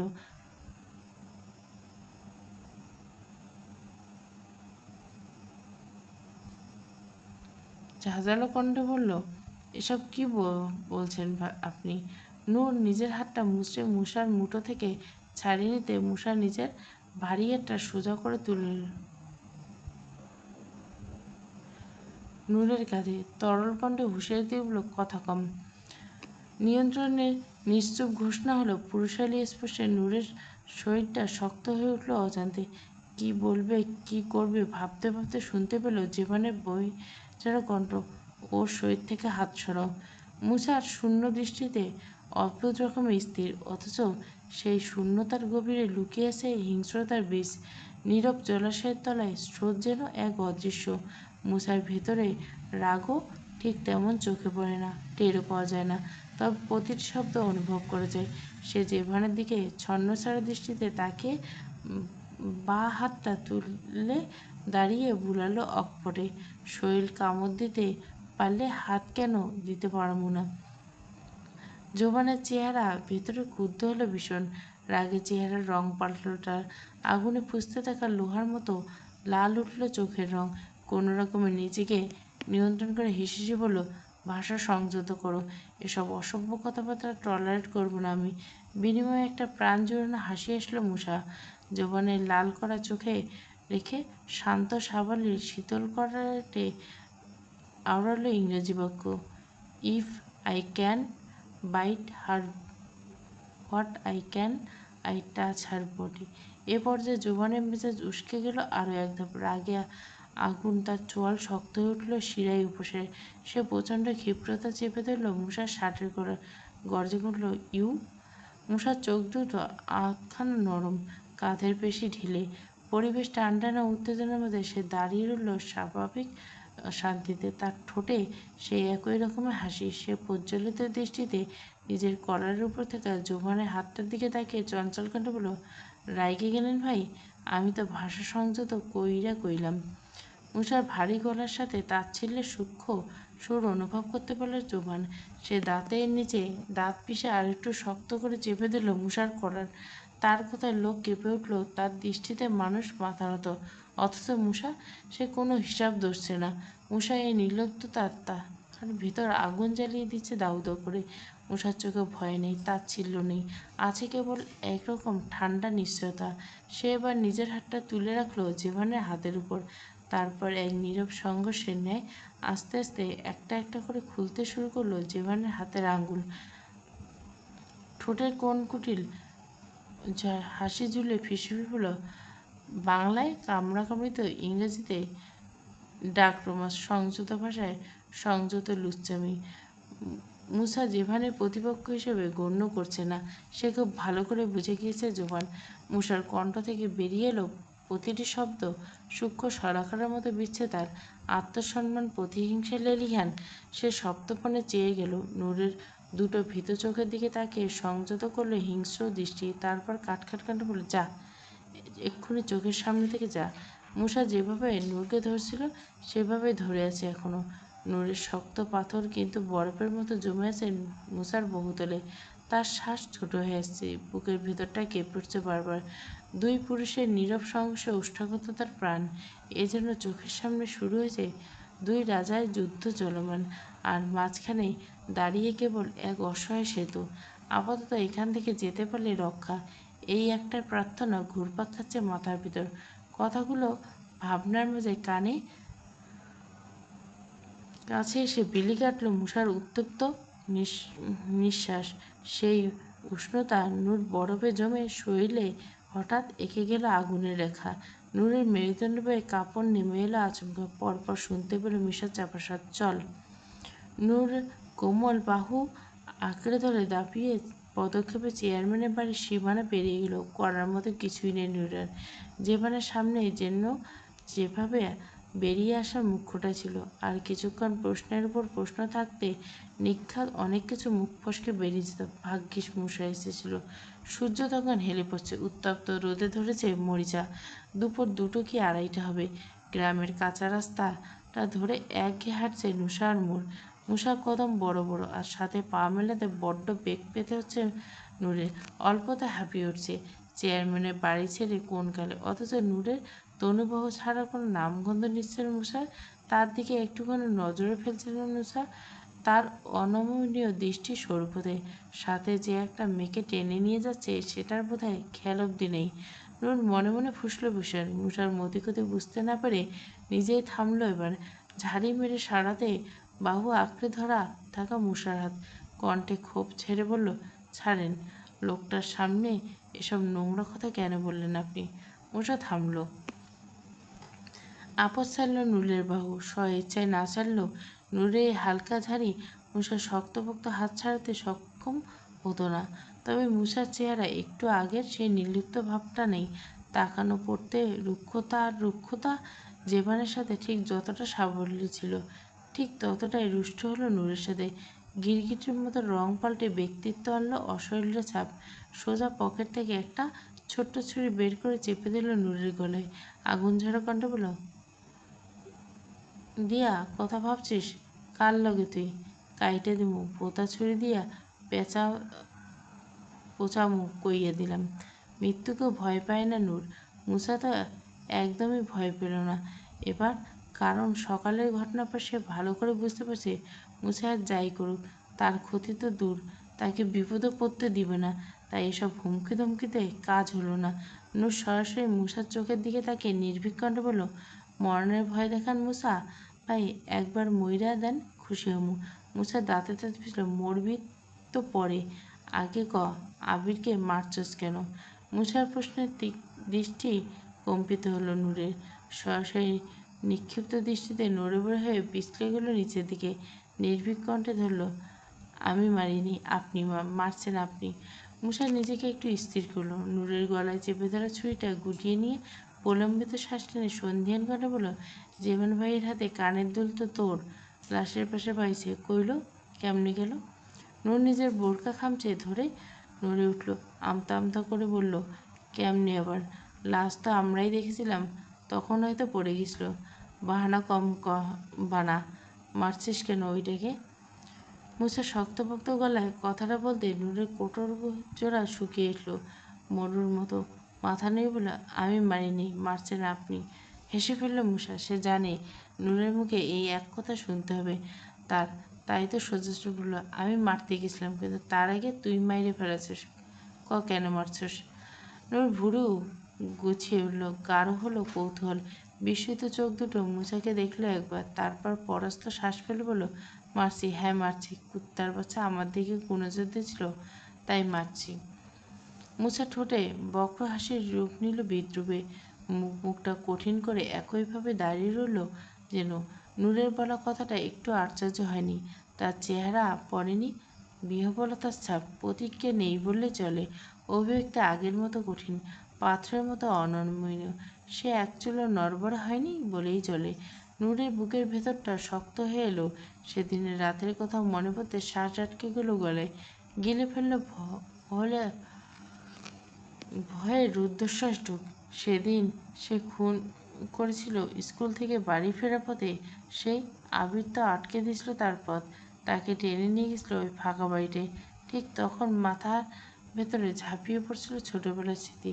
একই রকম পরিস্থিতি, একই ঘৃণ্য স্পষ্ট, একই অশ্রদ্ধা, সেই দম বন্ধ করার আতঙ্ক। শরীর অবশ এসেছে তার, কিন্তু এই অপরাধ সে পুনরায় নিজের সাথে হতে দিল না। আবির যখন তার লুটে নেওয়ার জন্য পরিকল্পনা করেছে, সে উপায়ন্তর না পেরে নিজের ব্যাগে রাখা স্কেল দিয়ে প্রতিঘাত শুরু করলো একের পর এক। সে এক হাতে ঢলে দিয়েছিল ভেতরে জমে থাকা ক্রোধ আর ঘৃণা। স্কেলের করাঘাতে মতো ধারালো ছিল তার ছোট্ট দস্যুপনার সঙ্গী। নিষ্পাপ অপরাধের অংশ ছিল সেদিন। প্রতিদিন বাড়ি থেকে বেরিয়ে আসার পথে ঘষে আনতো স্কুলে গিয়ে কাঁচা আম চালতা চুরি করে আনা হতো, সেই স্কেল দিয়ে কাটাকুটি হতো। কিন্তু কে জানতো এটা মানুষ কাজে লেগে যাবে? পরিস্থিতির চাপে বা প্রয়োজনে হোক, সেদিন ভালো বুঝেছিল কিছু তুচ্ছ জিনিসের সঠিক ব্যবহার। নূর নিজেকে বাঁচাতে করেছিল। নূর ঠান্ডা মাথায় ধুয়ে মুছে ঝকঝক করে স্কুল ব্যাগে ঢুকে নিয়েছিল স্কেলটা, কিন্তু যে কানের দুলটা রয়ে গেছিল তাড়াহুড়ে খেয়াল করেনি। হয়তো ধস্তাধস্তির সময় হয়েছে। পুরো ঘটনা চোখ বন্ধ করে কল্পনা করল নূর। অতঃপর অবরুদ্ধ কণ্ঠে বলল, আমি আরেকজনকে মারিনি মুসাবে, আমি জানি না লাশ কেমনে এলো। মুসা 2 সেকেন্ড তাকিয়ে রইল নূরের ভেজা চোখের দিকে। নিঃশব্দ নিস্পন্দন চোখে মায়া বা রূঢ়তা কোনো বোঝা গেল না তার তাকানো মাঝে। ফোঁস করে শ্বাস ছেড়ে ছোট্ট বাক্য হলো, জানি, যা ঘরে যা। মেয়েটা অবাক হলো, বিস্ময় খেয়ে গেল চোখে পড়তে পড়তে। কিছু একটা জিজ্ঞাসা করতে গিয়েও থামলো কি মনে করে। নড়ে ওঠা ঠোঁট দুটো অস্থির চাপা দিল। নিকাবের আড়ালে মুসাকে বুঝতে না দিয়ে পা বাড়ালো বাড়ির দিকে। শোন। নূর যাওয়ার জন্য উদ্যত হলে তাড়াহুড়ো গলায় পিছু ডাকলো মুসা। নূর থামলো, জিজ্ঞাসাবোধক দৃষ্টি ফিরে তাকালো মুসার দিকে। হ্যাঁ। মুসা ব্যস্ত হাতে হাতড়ালো বুক পকেট, তারপর দুটো ট্যাবলেটের পাতা নূরের হাতে ধরে দিয়ে বলল, ধর, ব্যথার ওষুধ, খাইলে হাতের ক্ষত শুকিয়ে যাব। তারপর আরও দুটো স্যালাইনের প্যাকেট ধরিয়ে দিয়ে বলল, এনার্জি স্যালাইন, এক নিঃশ্বাসে খাবি, তারপর মাথা ঠান্ডা করে ঘুম দিবি। নূর ড্যাব ড্যাব করে তাকালো নিজের হাতের ওষুধগুলোর দিকে। অবিশ্বাসনাতে ফের তাকালো মুসার দিকে। বিষয়টা হজম হলো না বোধহয়। হবেই বা কী করে? যে এই মানুষটা সকালবেলা হাত কেটে রক্তাক্ত করে ফেলেছে, সেই মানুষটা ক্ষত শুকানোর জন্য ওষুধ? এমন আজব বৈশিষ্ট্যের মানুষ বাপের জন্মে দেখেনি নূর। তাই হতভম্বার ন্যায় মুসাকে উদ্দেশ্য করে বলল, বিষয়টা জুতা মাইরা নমস্কার করার মতো হয়ে গেল না? মুসা ভাবলেশ নেই, সে কাটখাট কণ্ঠে বলল, যদি বলি আমি এমনই? নূর একটা পিছের হাসি এসে বলল, আশ্চর্য হব না, কারণ আপনি বিশ্বের অষ্টম আশ্চর্যতম মানুষ। মুসা অধৈর্য হলে নূরের এসব প্যানপ্যানানি মশার আওয়াজের মতো অসহ্য লাগলো তার। সে কথা না বাড়িয়ে গম্ভীর কণ্ঠে আবার বলল, ঘরে যা। নূর নড়ল না, না চলল, বরং মুসাকে প্রশ্ন করার দুঃসাহস দেখে বলল, দ্বিতীয়জনটা আপনি করেছেন। মুসা তীক্ষ্ণ দৃষ্টিতে তাকলো নূরের দিকে। কৈফিয়ত চাইছিস? এত স্পর্ধা আমার আছে নাকি? জানতে গেছিলাম আপনার তাবিজ সেখানে গেল কি করে? ঘরে যাইতে গেলাম, কানে ঢোকেনি। মুসার কড়া কণ্ঠে দাঁড়িয়ে থাকার মতো প্রয়োজন অনুভব করলো না নূর। মুসার থেকে ইহজন্মে ঠিকঠাক উত্তর পাবে না সে ভালো করে বুঝতে পারছে। তাই সে নষ্ট না করে আবারও পা বাড়ালো বাড়ির দিকে। মুসা চুপচাপ শটাং হয়ে দাঁড়িয়েছে, নূরের দিকে এক দৃষ্টি অবধি নেই। অথচ নূর গুনে কত পা এগোলো সেই হিসাবটাও চোখ বন্ধ করে বলে দিতে পারে। মস্তিষ্ক হর্ন বাড়ছে। সহজ সরল ভাবনায় নূরের মতো জটিল জ্যাম কেন দেখা দিয়েছে সেটাই বুঝতে পারছেন। নূর ঘুরে ঠিক 7 কদম এগোতে হঠাৎ উদ্বিগ্ন কণ্ঠে ডেকে উঠল, মুসা, দাঁড়া। নূর অবাক হলো। অবাক না হয়ে উপায় নেই বইকে। মুসার দিকে তাকিয়ে কপাল কুঁচকে বলে, এত নাটক করেন কেন আপনি? মুসা জিভ দিয়ে ঠোঁট ভিজেল। নূরের দিকে তাকানোর প্রয়োজন বোধ করল না। এরপর এক নজর পরপর খই খই বলল, খুন আমি করিনি, আমি যাওয়ার আগে অন্য কেউ করছে। নূর চোখ উল্টে তাকালো। কিঞ্চিত বিস্ময়ে ঠোঁট দুটো গোল হয়ে এলো তার। কপাল কুঁচকে কৈফিয়ত দিলেন? মুসা উত্তর দিল না। তার দৃষ্টি পায়ের দিকে নিবদ্ধ। নূর বুঝে নিল এই প্রশ্নের উত্তর পাওয়া যাবে না। তাই সে প্রশ্নের ধরন চেঞ্জ করে বলল, আপনি কেন গিয়েছিলেন? হিসাব বড়, লেদা পোলাপাইন বুঝবি না। মুসা নিষ্প্রিয় কণ্ঠে কথাটা বলতে নূর গোমরা মুখে উত্তর দিল, ক্লাস 9-এ পড়ি আমি। বড় হয়ে গেছে ছোট মনে হয়, এদিকে আয়। নূর এগিয়ে এসে দাঁড়ালো মুসার সামনে। কি? মুসা চোখের ইশারায় দিয়ে বলল, জিভায় নাকের ডগা লাগা। নূর জিভ বের করে খুব চেষ্টা চালালো নাকের ডগা লাগানোর। বারে বারে একই প্রচেষ্টায় জিভা ব্যথা হয়ে গেল, কিন্তু তার বেহায়া জিভ নাকের ডগা ছুঁতে পারল না। শেষমেশ তিক্ত বিরক্ত হয়ে বলে, জিভা নাকের ডগা লাগানো যায় নাকি? মুসা টিপনি কেটে 2 আঙ্গুল চেপে ধরল নূরের। গমগমে কণ্ঠ বলল, তুই ছোট তাই লাগাতে পারিস না, চেষ্টা করতে থাক, যেদিন লেগে যাবে সেদিন বুঝবি তুই বড় হয়েছিস। দুপুরের শেষ ভাগ। নূরকে বাড়ি পাঠিয়ে উল্টো দিকে মোড় নিয়েছে মুসা। চাঁদপুরের শহরে গিয়েছে কোনো এক জরুরি তলবে। পকেট থেকে সিএনজি ড্রাইভারকে 20 টাকা ভাড়ার বদলে ধরিয়ে দিল 100 টাকার নোট। চেহারা তার অবাক, তবে কিসের খনি পেয়েছে সেটাই বোঝা দেয়। চৌরাস্তার মোড় থেকে বাড়ি অব্দি হেঁটে আসা পুরুষ আজ অভিনব কায়দায় এলো। একটা মোটর চালিত রিক্সা এসে পৌঁছলো নূরদের ঘরের উত্তরে। ওই ঘরে ঢেকে ঘুমিয়ে থাকা পরিবারের সকলে। মুসার ব্যাপারে খুব একটা আগ্রহী নেই কেউ, বিশেষ করে নূরের মায়ের ক্যাটক্যাট স্বভাবের কারণে। বাড়ির উঠোনের শেষ প্রান্তে দক্ষিণ পাশের ঘরটার দিকে উঁকি দেয় নূর আর নূপুর। সকালে নাস্তাটা দিতে পারলে কোনো নাটকের লেখা জুটত। ওই লিজা, লিজা। উঠোনের ওপাশে কাপড় মেলছিল লিজা। খাদিজাকে গোসল করিয়ে বাসি কাপড় ধোয়া শেষ করে মাত্র তন্মধ্যে মুসার ডাকে মনের মধ্যে বেজে উঠল খুশির দানমনা।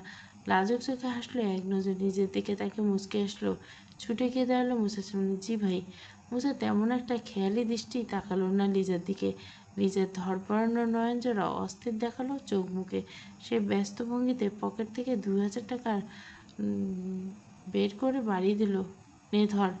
লিজা চোখ ছোট ছোট করে তাকালো মুসার বাড়িয়ে দেওয়া টাকাগুলো দেখে। বিব্রত কণ্ঠে জিজ্ঞেস হলো, কিসের টাকা মুসা ভাই? আমার আম্মারে দেখাশোনা করছে, তার বেতন। লিজার মুখটা মলিন হয়ে গেল। মুসার মাকে দেখাশোনার বিনিময়ে টাকা নেওয়ার কথা কমিস খেলে ভাবে না, অথচ মুসা টাকা দেওয়ার তাকে নিজেকে ছোট্ট মনে হলো। চুপসানে কণ্ঠ বলে, আমার বেতন লাগবে না মুসা ভাই, আমি তো ভালোবেসে করি। কারে? হুম? লিজা অমন সংক্ষিপ্ত প্রশ্ন বুঝতে না পেরে অস্ফুট সুর হলো। মুসা রাজবাড়ি কণ্ঠে পড়ে পড়ল, ভালোবাসত কারে? আমার আম্মারে ভালোবাসার কথা জবানেও আনিস না। লিজা তো এটাই চেয়েছিল, অথচ তার আগে মুসা জারি করে দিল নিষেধাজ্ঞা। মাঝে মাঝে ভয় হয় লিজার, কত পুরুষ মানুষ তো মাকে ভালোবাসতে দেখেছে, বউকে ভালোবাসতে দেখেছে, কিন্তু মুসা নিজের মাকে পাগলের মতো ভালোবাসা প্রথম দেখেছে। সে না হয় জানি এই ভালোবাসার জন্য আর কত ভয়ঙ্কর পাগলামি করবে। কথাগুলো ভেবে শুকনো একটা ঢোক গেল লিজা। ভিতর থেকে বলল, আমি কি সেটা বলতে চাইনি। বলিস না, মাইয়ে বলার ঘ্যান ঘ্যান শুনতে ভালো লাগে না, কামে যা। কথাটা বলে লিজার হাতে টাকাগুলো বুঝে দিল, তারপর আপন মনে নিজের শার্ট খুলে মেলে ধরল কলপারে বাঁশের বেড়ে। শার্ট মেলে দিতে হাত মুখ ধুয়ে কুলকুচি করতে সময় নিল আরও বেশ কিছুক্ষণ। অতঃপরে পুনরায় উঠোনে দাঁড়িয়ে এসে দেখল লিজা তখনও দাঁড়িয়ে, ধ্যান জ্ঞান নিয়ে অন্য ভাবনায় মগ্ন হয়ে সে একই জায়গায় দাঁড়িয়েছে। কি হয়েছে? হলো দাঁড়ায় আসার যে? লিজার এমন ভাবমূর্তি দেখে কিছুটা নড়েচড়ে ধমকের সুরে ডেকে উঠতে নড়েচড়ে উঠল লিজা। অপ্রস্তুত কণ্ঠে উত্তর দিল, আমি শাড়ি পরছি মুসা ভাই। মুসা অবজ্ঞামূলক কণ্ঠে বলল, তো কী হয়েছে? লিজা চিবুক নাড়ল, লজ্জায় আইটাই করতে করতে ইনিমিনি বলল, কেমন লাগতেছে? লিজার ভাবভঙ্গি দেখে আন্দাজ করতে পারল মুসা। মাথায় জেদ চাপল, রুক্ষ স্বরে ধমকে উঠল, বলল, জুতাটা দেখছোস? ভয়ে ছলাৎ করে উঠল নিজের অন্তরাক্ষী। মুসার অমন রুদ্রাক্ষে চোখের ছবলে এমনিতে মারা পড়বে। সে শুকনো কণ্ঠে তোতলাতে বলল, খালা, খালারে ভাত খাওয়াইতে হবো, যাই আমি। এক নিঃশ্বাসে কথাটা কোনোরকম বলে শাড়িটা দুদিকে চেপে ধরে মেয়েটা বহু দৌড় দিল। ঠোঁটে তার মিটি মিটি হাসি আছে। মুসার মতো একরকম পুরুষ অল্পের জন্য বাগে আনতে পেরে খুশির দোলাচলে বইছে হৃদমাজারে। সে মিটিমিটি হেসে দুরু দুরু মিটিমিটি হাসি আছে বটে। মুসার মতো একরকম পুরুষকে অল্পের জন্য হলো বাগে আনতে পেরে খুশির দোলাচল বইছে হৃদমাজারে। সে মিষ্টি ঠোঁট চেপে দুরু দুরু বুকে যেই না দাঁড়ালো ঘরের ভিতর, ঠিক তখনই ঠোঁটের হাসি মিলিয়ে গেল ফ্যাকাশে বন্য। আতঙ্কিত কাপা হাত মুখ চেপে রুদ্ধ বাগরুদ্ধ কণ্ঠে চেঁচালো, মুসা ভাই। মুসা কর্ণপাত হলো, তবে বেখেয়ালি মস্তিষ্কে কিছুটা আঁচ করার আগে ঝড়ের গতিতে ভেসে এলো লিজার দ্বিতীয়, মুসা ভাই, আপনার আম্মা? আম্মা? এই শব্দটা শোনার সাথে সাথে বিস্মিত হলো মুসার মস্তিষ্ক। বারুদের মতো জ্বলে উঠল কলিজাটা। উদ্ভ্রান্তের মতো আওড়ালো, আম্মা? আমার আম্মার কি হয়েছে? চৌরাস্তার বাইরে এলাকায় এটা মূল জনপদে গুঞ্জন শোনা যায়। নানুপুর রোড ধরে আরও কিছু দূর এগোলে পরে সুইচ গেট, তার পাশে শুরু হয় জঙ্গল। লোকমুখে এক পরিত্যক্ত বলা যায়, সচরাচর কারো পদকর্তন নেই, তো মাঝে মাঝে কিছু সুবিধাবর্তীদের যাতায়াত, চোরা কারবার বা গোপন লেনদেন। জঙ্গলের ভিতরে কী আছে সে নিয়ে কারো মাথা ব্যথা নেই, কেউ খুঁটিয়ে দেখতে জানি কখনো প্রয়োজন পড়েনি কারো। গ্রামীণ এলাকার নির্জন পরিবেশ, বাতাসে শুকনো পাতার খসখস, কিন্তু কোথাও অচেনা পাখির ডাক ছাড়া সংখ্যালঘু মানুষের ফিসফিসানি শোনা যায়, কিন্তু সেসব শোনার জন্য কেউ আগ্রহ দেখায়নি কোনোকালে। শুনশান জঙ্গলের ঠিক মাঝখানে দাঁড়িয়েছে দুটো অক্ষত ঘর। দুটো ঘরের দূরত্ব হবে কয়েক মিটার। আরও কয়েকটি ঘরের ধ্বংসাবশেষ রয়েছে। লোকমুখে শোনা যায় এটা আগে একটা বাড়ি ছিল। হুনার বাড়ি নামে পরিচিত ছিল সর্বত্র। হিন্দুরা বসবাস করতো এখানে, কিন্তু এখন আর কেউ থাকে না। দুটো ভাঙাচোরা ঘর ছাড়া ধ্বংসাবশেষ অবশিষ্ট নেই। দুই ঘরে একটিতে গুটি গুটি মেরে বসে আছে নূর আর খাদিজা। কংক্রিটের দেওয়াল স্যাঁতসেঁতে, টিনের চালে নিচে জমে থাকা গরম বাতাস ভারী হয়ে উঠছে নূরের সরু নাকে ঢোকায়। বাইরে শুকনো পাতার মচমচ শব্দ হতে টিপ টিপ করে উঠল নূরের বুক। তার শ্বাসরুদ্ধ হয়ে উঠল। হাতের আঙুলগুলো মুঠোবন্দি করে আঁকড়ে ধরল খাদিজার হাত। অথচ খাদিজা সে বড্ড উৎপাত, চোখ দুটো অস্বাভাবিক উজ্জ্বল, চুল এলোমেলো, ঠোঁটের কোনো অদ্ভুত এক হাসি। ধরা পড়ার ভয় নেই, লুকিয়ে থাকার অস্থিরতা নেই, এমনকি মৃত্যুর ভয়টুকু বিলুপ্ত হয়ে গেছে। সে বিড়বিড় করে বলল, এই কে তুমি? বাঁচালে কেন আমায়? ছাড়ো, যেতে দাও, আমায় ছাড়ো। নূর শক্ত করে চেপে ধরেছে খাদিজার হাত। আঙুলের চাপ এতটাই গভীর যে নখের দাগ বসে গেছে। খাদিজা কুঁচকাল ত্বকে। সে হাত কাঁপছে, অথচ মুঠো শিথিল হচ্ছে না কিছুতেই। খাদিজা প্রাণপণে বোঝানোর প্রচেষ্টায় ফিসফিস করে আকুতি মিনতি, চুপ কর ফুপু, দয়া করে চুপ করো। নূর আকুতি মিনতি করেও চুপ করাতে পারল না খাদিজাকে।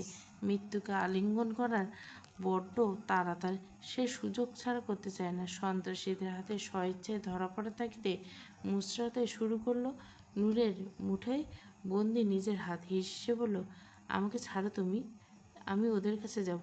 ওরা সন্ত্রাসী, তাই না? তো ওরা তো ইচ্ছে করলে আমাকে মেরে ফেলতে পারে। বিকেলে সূর্য ডোবার সময় হয়ে এসেছে।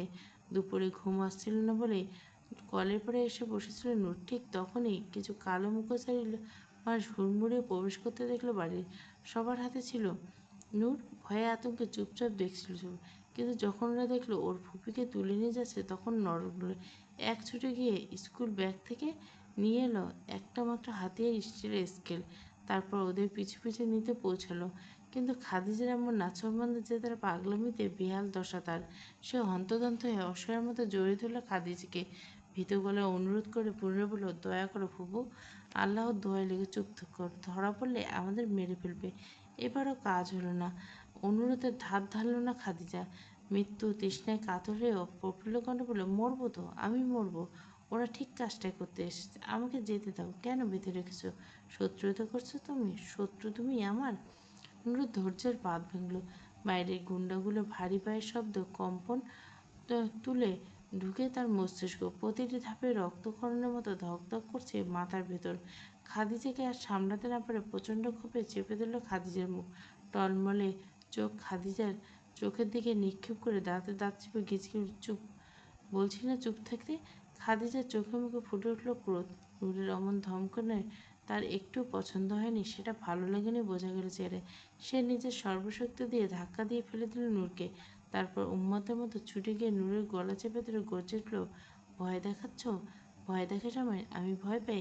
মিসেস মাহতাব, আমি ভয় পাই না তোমার হুমকি ধমকি।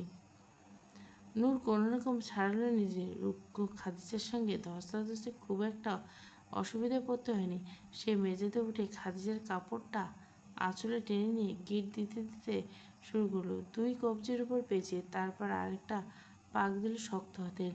ঘরের কোণায় ঠেস দিয়ে রাখা মোটা লোহার দণ্ড, সম্ভবত পুরনো দরজার ফ্রেমের অংশ। নূর হাঁটু গেড়ে বসে কাপড়ের প্রান্তটা সেই দণ্ডের চারপাশে পেঁচিয়ে ভালোভাবে বেঁধে নিয়ে দাঁড়ালো ধীরে ধীরে। তারপর নিজের সাথে নিয়ে আসা স্কেলটা শক্ত করে ধরল মুঠে। হাঁপানো কণ্ঠে বলল, মাথা নষ্ট মহিলা, এখানে বসে থাকেন, আমি আইস দিয়েছি। মুখের উপর নিজের নিকাবটা আটশিট করে বেঁধে নিয়ে ছুটে গেল ঘরের বাইরে বেরালো। গুন্ডাগুলো ততক্ষণে খাদিজা খুঁজতে খুঁজতে মেন রাস্তায় ধরে গেছে। নূর ঝোপের আড়াল থেকে দ্রুত পা ফেলতে ফেলতে এগোলো পেছনের দিকে। তার নিঃশ্বাস নিয়ন্ত্রিত, প্রতিটি পদক্ষেপ মাপা। রাস্তায় উঠে তাদের পেছনে গিয়ে থামলো খানিকটা দূরে। তারপর ইচ্ছে করে একটা শুকনো ডাল পায়ে ভাঙতে মচমচ করে শব্দ হলো। তাতেই যথেষ্ট। গুন্ডাদের একজন ঘুরিয়ে তাকালো তার দিকে। দূর থেকে জিজ্ঞাসা করলো, এই, এদিক দিয়ে কাউকে দৌড়াতে দেখেছেন? নূর নিকাবের আড়ালে বাঁকা হাসলো, না জানা ভান করে কুটিল কণ্ঠে বলল, কাকে খুঁজছেন আপনারা? একটা মধ্যবয়সী মহিলাকে। নূরের মাথা থেকে হাঁটু অবধি সুতি কাপড়ের নিকাব, হালকা মেরুন রঙের, কিন্তু ধুলো দেখে প্রায় ধূসর। মুখটা ঢাকা বিশেষ কায়দায়। গুন্ডাদের মধ্যে একজন সন্দেহ কদমে এগিয়ে এসে দাঁড়ালো নূরের মুখোমুখি। নূরকে আগাগোড়া পরখ করে বুঝতে পারল না তার উচ্চতা। নূরের উচ্চতা মাঝারি, কেবল চোখ দেখে গড়ন বোঝা গেল না। কাপড়ের নিচে শরীরের রেখা অস্পষ্ট। মধ্যবয়সী নারী নাকি অল্প বয়সী নারী বোঝা মুশকিল হলো। তবে তেমন একটা মাথা ঘামল না গুন্ডা লোকটা। নিজের কাজে তাগিদে জিজ্ঞেস করলো, পাকা লাল চুল মাথায় রেখেছেন এরকম মহিলকে? নূর কলিজা ছলাৎ ছলাৎ করে উঠল। নিকাবের আড়ালে ঠোঁট কামড়িতে হাত তুলে ইশারায় দেখিয়ে দিল। খস করে, জি দেখলাম, ওইমাত্র ওদিকে। কোন দিকে? গুন্ডা লোকটা সরু চোখে তাকালো সেদিকে। নূর একটা শুকনো ঢোক গিলে বলল, আপনারা চলুন, আমি দেখে দেখছি। লোকটা আর একবার সন্দিগ্ধ চোখে তাকালো নূরের দিকে, এরপর সঙ্গীদের ঘাড় নেড়ে এসে বলল, এই চল। নূর হাঁটছে মেপে মেরে, পিছনে চার জোড়া ভারী পায়ের শব্দ, সাথে সাথে গুন্ডা লোকলা কড়া হাঁকড়ি দিয়ে বলল, আপনি শিওর এদিকে? নূর পায়ের গতি বাড়িয়ে দ্রুত বাড়িয়ে দাঁড়ালো অন্যদিকে ঘরের সামনে, তারপর ঘাড় ঘুরিয়ে হাতের সে বলল, ওই যে সামনে ঘরটায় ঢুকতে দিচ্ছি, এই চল। লোকগুলোর গতি বাড়লো। একজন প্রায় দৌড়ে গিয়ে দরজায় লাথি মেরে হুড়মুড়িয়ে ভেতরে ঢুকলো। নূর বাতাস গড়িতে এগোলো পিছু পিছু। নূরকে এগিয়ে আসতে দেখে গিবরা বাঁকালো দলের একজন কর্কশ বলল, আপনি পেছন পেছন আসছেন কেন? কিন্তু নূর দেওয়া বা তার কথায় কান দেওয়ার মতো সময় নষ্ট করল না। এই কয়েক সেকেন্ড তার মূলধন। যেই না সাতজনের শেষজন ভিতরে ঢুকলো, ঠিক সেই মুহূর্তে নূর বিদ্যুৎ গতিতে এগিয়ে এলো দরজার দিকে। হাত বাড়িয়ে দরজাটা টেনে এনে খিল মারল। নূর কাঁপতে কাঁপতে থাকা হাত দুটো দ্রুত খুঁজে নিল বাইরে ঝুলে থাকা মরচে ধরা লোহার শার্টকাটায়। সেটাকে টেনে এনে গেঁথে দিল কড়ার ফাঁকে। দরজা লাগানোর সাথে সাথে টের পেয়ে গেল গুন্ডালা। একজন ছুটে এসে পাশের জানলা দিয়ে হাত বাড়ালো, খপ করে ধরে ফেলল বেখেয়ালি নূরের হাত। অস্ত্রপুক গাড়ি দিল, এই খা ড্যাশ। নূর হতভম্ব হয়ে গেল। মুহূর্তের মধ্যে শরীর জমে গেল। সব কিছু এত দ্রুত ঘটল যে নূর সরে যাওয়ার আর সুযোগ পেল না। সে হাত মুচড়তে মুচড়ে গলার জোর বাড়ি বলল, আমার হাত ছাড় কুত্তা। গুন্ডাটা ছাড়ল না, বরং অশ্রাব্য গালাগালি মাত্রা বাড়িয়ে দিল। দরজা খোল। নূরের চোখ ভিজে এলো। এবার ভয়ে দাঁত পিষে দাঁতের সাথে বাঘিনী কণ্ঠে গর্জে উঠল, আমারে ছাড়, ছাড়বো না, তুই দরজা খোল। মস্তিষ্কে ভয়ভীতি রূপ নিল। আশ্চর্যের ক্ষিপ্রতায় নূর খুঁজতে খুঁজতে বলল, ছাড়বি না? ছাড়বো, ছাড়ুম না। দরজা খোল, তোরে ল্যাংটা করে ছাড়বো আমি। আমারে ছাড় কইতেছি, দরজা খুলতে কইছি। নূর চোখ বন্ধ করলো। নাকের পানি চোখের পানি নিকাব ভিজে একাকার। কাপড়টা গাল বেয়ে ঠোঁটে লেপটেছে। শ্বাস নিতে কষ্ট হচ্ছে। বুক উঠছে দ্রুত অনিয়মিত ছন্দে। পুরো শরীর থরথর করে কাঁপছে। হৃদয়ের জ্ঞানশূন্য হয়ে পড়ছে মস্তিষ্ক। আর কল্পনায় ফেরেছে অসংখ্য মানুষের ভিড়। সবাই হাই হাই করছে। একটা ছোট্ট বাচ্চা মেয়ে খুবলে ধরার মতো এগিয়ে এসছে সবাই। অসহ্যকর লাগলো। নূরের ভিতর জ্বলে উঠল অদৃশ্য আগুন। সে নিজের হাতের মুঠোয় নিয়ে এসে স্কেলটা আরো শক্ত করে কেঁপিয়ে ধরল। প্রচণ্ড ক্ষিপ্রতায় কোপ বসিয়ে দিল গুন্ডাটার হাতের কবজিতে। সঙ্গে সঙ্গে লোকটার মুখ থেকে বেরিয়ে এলো এক তীক্ষ্ণ আত্মচা আয়া। স্কেলের ধার গভীর। কোনো ক্ষত বসাতে না পারলেও বেশ আহত করতে পেরেছে গুন্ডাটাকে, যার দরুন নূরের হাত চেপে ধরে থাকা হাতটা পিছলে গিয়েছে ঘটনার আকস্মিকতায়। কিন্তু এবার ঘটল অন্য ঘটনা। গুন্ডাটা পিছলে যাওয়া সেই রুক্ষ হাতটা এবার খপ করে ধরে ফেলল নূর। তারপর নিজের সব শক্তি দিয়ে একের পর এক কোপ দিয়ে চেঁচাতে লাগলো, ছাড়বি না? দ্বিতীয় ঘরটা আরো জোরে গলা ফাটিয়ে পুনরায় চেঁচালো, ছাড়বি না, ছাড়বি না। প্রতিটি চিৎকারের সাথে গলার রগ ফুলে নীল হয়ে গেল। নূরের রক্ত জমাট বাঁধা কণ্ঠে পুনরায় আঘাত করতে করতে বলল, আমার গায়ে নোংরা হাত লাগাবি না, শুনলি না, শুনলি না? গুন্ডা লোকটা হাতটা পুরোপুরি জখম করে শেষ করল। নূর কবজি লোকটা হাতটা আপদ ছেড়ে দিতে ধপ করে মাটিতে বসে পড়ল নূর।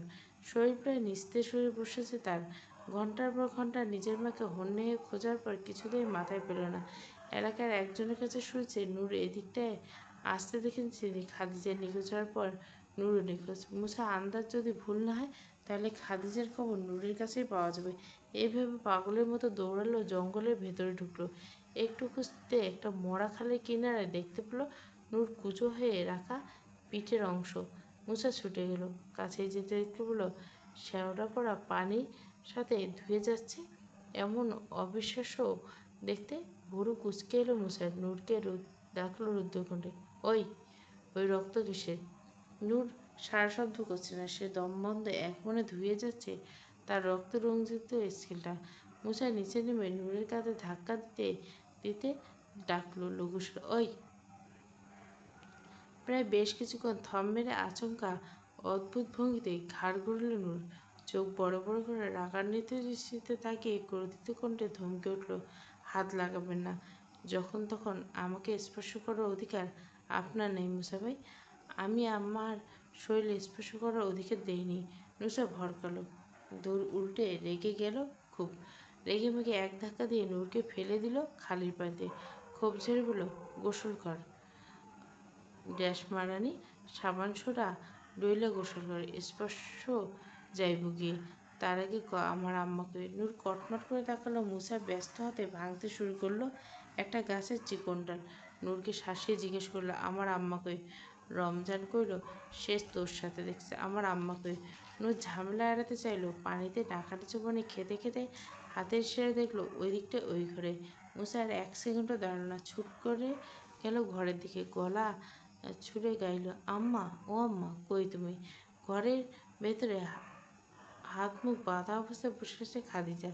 নিজেকে ছাড়ানোর জন্য অনেকক্ষণ ধরে দপাদপি করছে। ক্লান্ত, নুয়ে পড়ছে, শরীর বিড়বিড় করে আওড়াচ্ছে। আমাকে মরতে দিল না, শত্রু বেড়ে গেল। শত্রু হয়ে গেল মেয়েটা, আমার শত্রু। আমাকে মরতে দিল না মেয়েটা, আমার শত্রু। মুসা ঘরে ঢুকে প্রিয় মায়ের এই অবস্থা দেখে মাথা শিরে উপশিরে দপাদপি করলো। তাড়াতাড়ি খাদিজার হাতের কিট খুলে দিয়ে খাদিজা মাথাটা চেপে দিল নিজের বুক। শুনে বলল, আম্মা, আম্মা, তোমারে এখানে বাইন্ধে রাখছে কে আম্মা? কার এত সাহস? আমি রাখছি। পেছন থেকে ভেসে এলো নূরের নির্জীব কণ্ঠ। মুসা আশ্চর্য হয়ে বুকুরে তুলে অস্ফুট সরাল, তুই? নূর জিভে ঠোঁট ভিজে বলল, কতগুলো গুন্ডা তুলে এনেছিল ফুপিকে। আমি ওনাকে নিয়ে এ অবধি পালিয়েছি, কিন্তু ফুপি নিজের জীবন শেষ করার লাইগা গুন্ডাগুলোর কাছে যাইতে জোর করতেছিল, তাই উপায় না পেয়ে বান্ধে রেখেছি। মুসার চোখ জ্বলে উঠল কৃতজ্ঞতায়। নিজের মাকে বাঁচানোর আনন্দে আচমকা নিজের পেশিবহুল বুকের অন্য পাশে চেপে দিল নূরকে। প্রফুল্ল কণ্ঠে বলল, তুই আমার আম্মারে বাঁচিয়েছিস নূর। তোরে তুই আমার পৃথিবী ধ্বংস হওয়ার হাত থেকে বাঁচিয়েছিস তুই নূর। তোরে কি দিব নূর? তোর ঋণ আমি কি দিয়ে শোধ করবো? নূরের শরীর শিরশির করে উঠল মুসার এই অপ্রত্যাশিত আলিঙ্গনে। দম বন্ধ হওয়ার উপক্রম। সে মুখ হা করে শ্বাস টেনে বলল, ছাড়েন মুসা ভাই, আমার বুকের হাড় ভাঙে যাইতেছে। মুসা ভাবলেশীনভাবে সে দ্রুত নূরকে ছেড়ে দিয়ে পকেট থেকে বের করে দিল চকচকে টাকার নোট। নূরের হাতে ধরে দিয়ে বলল, ধর, পুরো 500 টাকা। হুইল পাউডার কিনা গোসল দিবা। নূর হতভম্ব। মুসার এমন আজগুবি কর্মকাণ্ডে হতবাক হওয়ার তার অভ্যাস পরিণত হয়েছে। আজকাল সে টাকাটার দিকে তাকিয়ে স্নান করল। হুইল পাউডার শরবত হয় খাইবেন? মুসা তপ্ত তাকিয়ে পকেট থেকে বের করলো আর 10 টাকা নোট। ধর, 10 টাকা, কষ্টে কিনে মুখে লাগাবি। 10 টাকা বোম্বাই মরিচ কিনে আপনার পিছনে লাগালে ভালো ফল পাবেন। থাপড়ে গাল লাল করে দেবো। সোজা বাড়ি যা। নূর গেল না। খুঁটির মতো শক্ত হয়ে দাঁড়িয়ে কাটকাট করে বলে, এখান থেকে বাঁ দিকে ঠিক 55 পা হাঁটার পর আরেকটা ঘর আছে, যেখানে গুন্ডাগুলোকে আটকে দিয়েছি। মুসা তার পায়ে মায়ের মাথায় চুমু খেয়ে খাপছাড়া ভঙ্গিতে বলে, ছেড়ে দে, আমার আম্মাকে আমি পেয়ে গেছি। নূর দাঁতে দাঁত চিপে চিরমিরে বলল, ওরা আমার গায়ে হাত দিছে, হাত কেটে দেওয়া উচিত ছিল আপনার। মুসা তাচ্ছিল্য দৃষ্টিতে তাকালো। এক হাতে নিজের মাকে বুকে চেপে মাটিতে থুতু ফেলে বলে, কে তুই? নূরের চোখে দৃষ্টি শান্ত। মুসার কথার বিপরীতে তার চোখে ফুটে উঠল না ক্রোধের ছাপ, অথচ সে করে বসল একটা বিস্ময়কর কাজ। নীরবে হাতের তালুতে একটা দীর্ঘক্ষণ তাকিয়ে থেকে আচমকা একটা চর বসিয়ে দিল মুসার গাড়ি। নূরের হাতের শক্তপোক্ত চরটা গালে এসে পড়তে বিস্ময় কিংকর্তব্যময় বড় বড় চোখ করে তাকালো মুসা। চোখের পরিবর্তন করে খ্যাপা শাড়ির মতো চেপে ধরল নূরের গলা। অথচ নূর অটল, 1 ইঞ্চি নড়ল না। এদিক সেদিক। সে ফ্যাঁসফেঁসে গেল বলল, ওরা আপনার আম্মার গালে এভাবে চড় মেরেছিল? মুসা দাঁতে দাঁত পিষল। নিজের জংলি মুখটা এগিয়ে এসে নূরের নাকের ডগা ঘেঁষে ছুরির মতো ধারালো কণ্ঠে বলল, একটাও ছাড় পাইব না।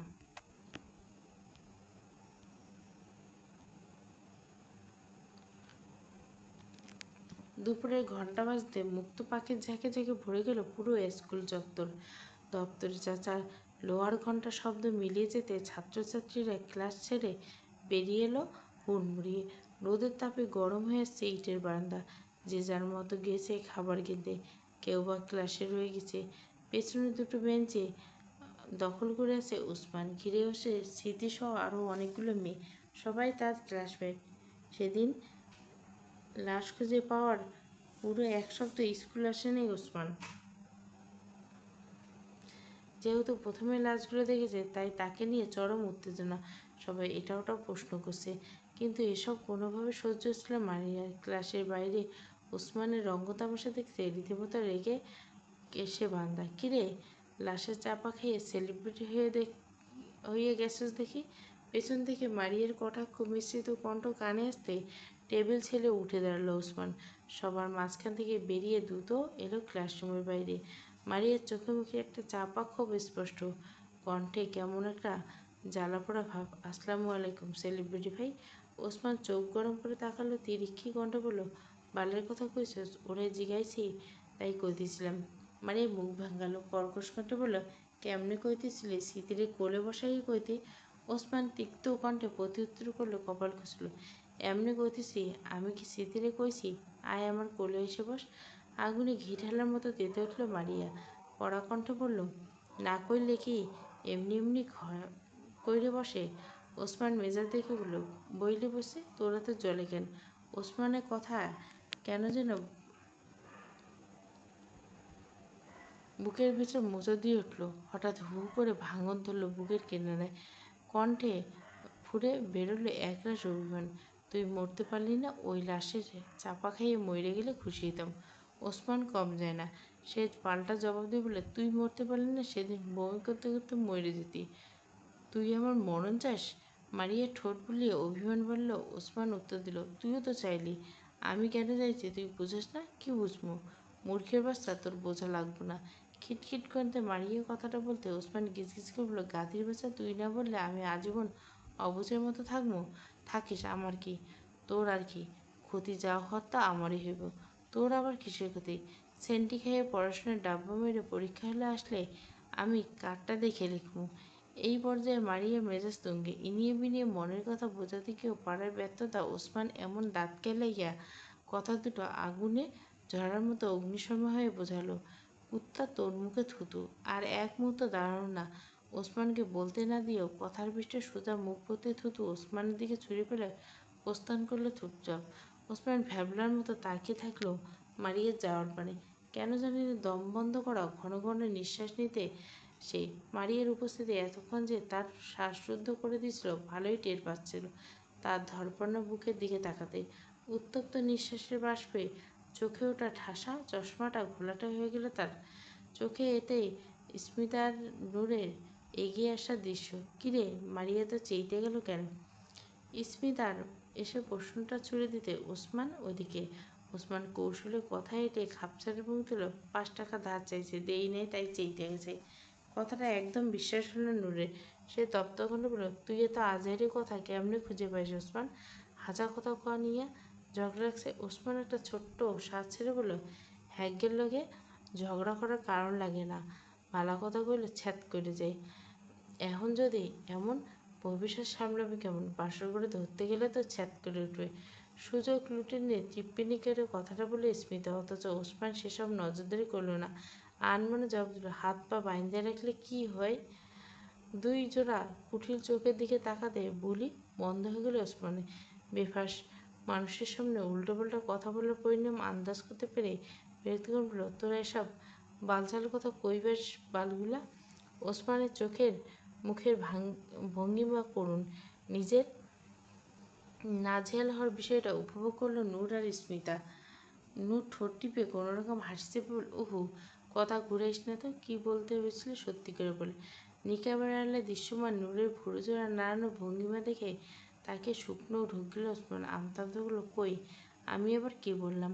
ঠোঁটে হাসি চাপা রেখে অভ্যাস গিয়ে স্মিতা নেই। ওসমান এমন ধরাশিকতা হো করে হেসে উঠলে পারল না। সে মুখে হাত চেপে উচ্চস্বরে হাসতে বলল, তুই যেটা কইছিস মারিয়ারে কইলে কি হইব? নূর নাটকীয় কণ্ঠে উত্তর দিল, কি আর হইব, কই মাছের মতো কেঁচা দিয়া গরম তেলে উল্টে পাল্টে ভাজবো।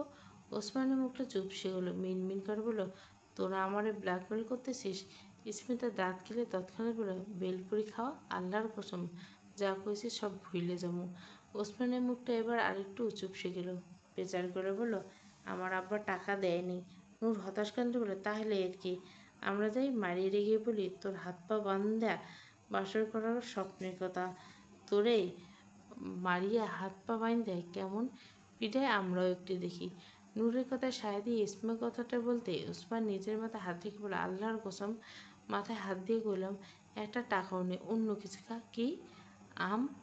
আমাকেও গাছের আম খাওয়ামু? আচ্ছা চল।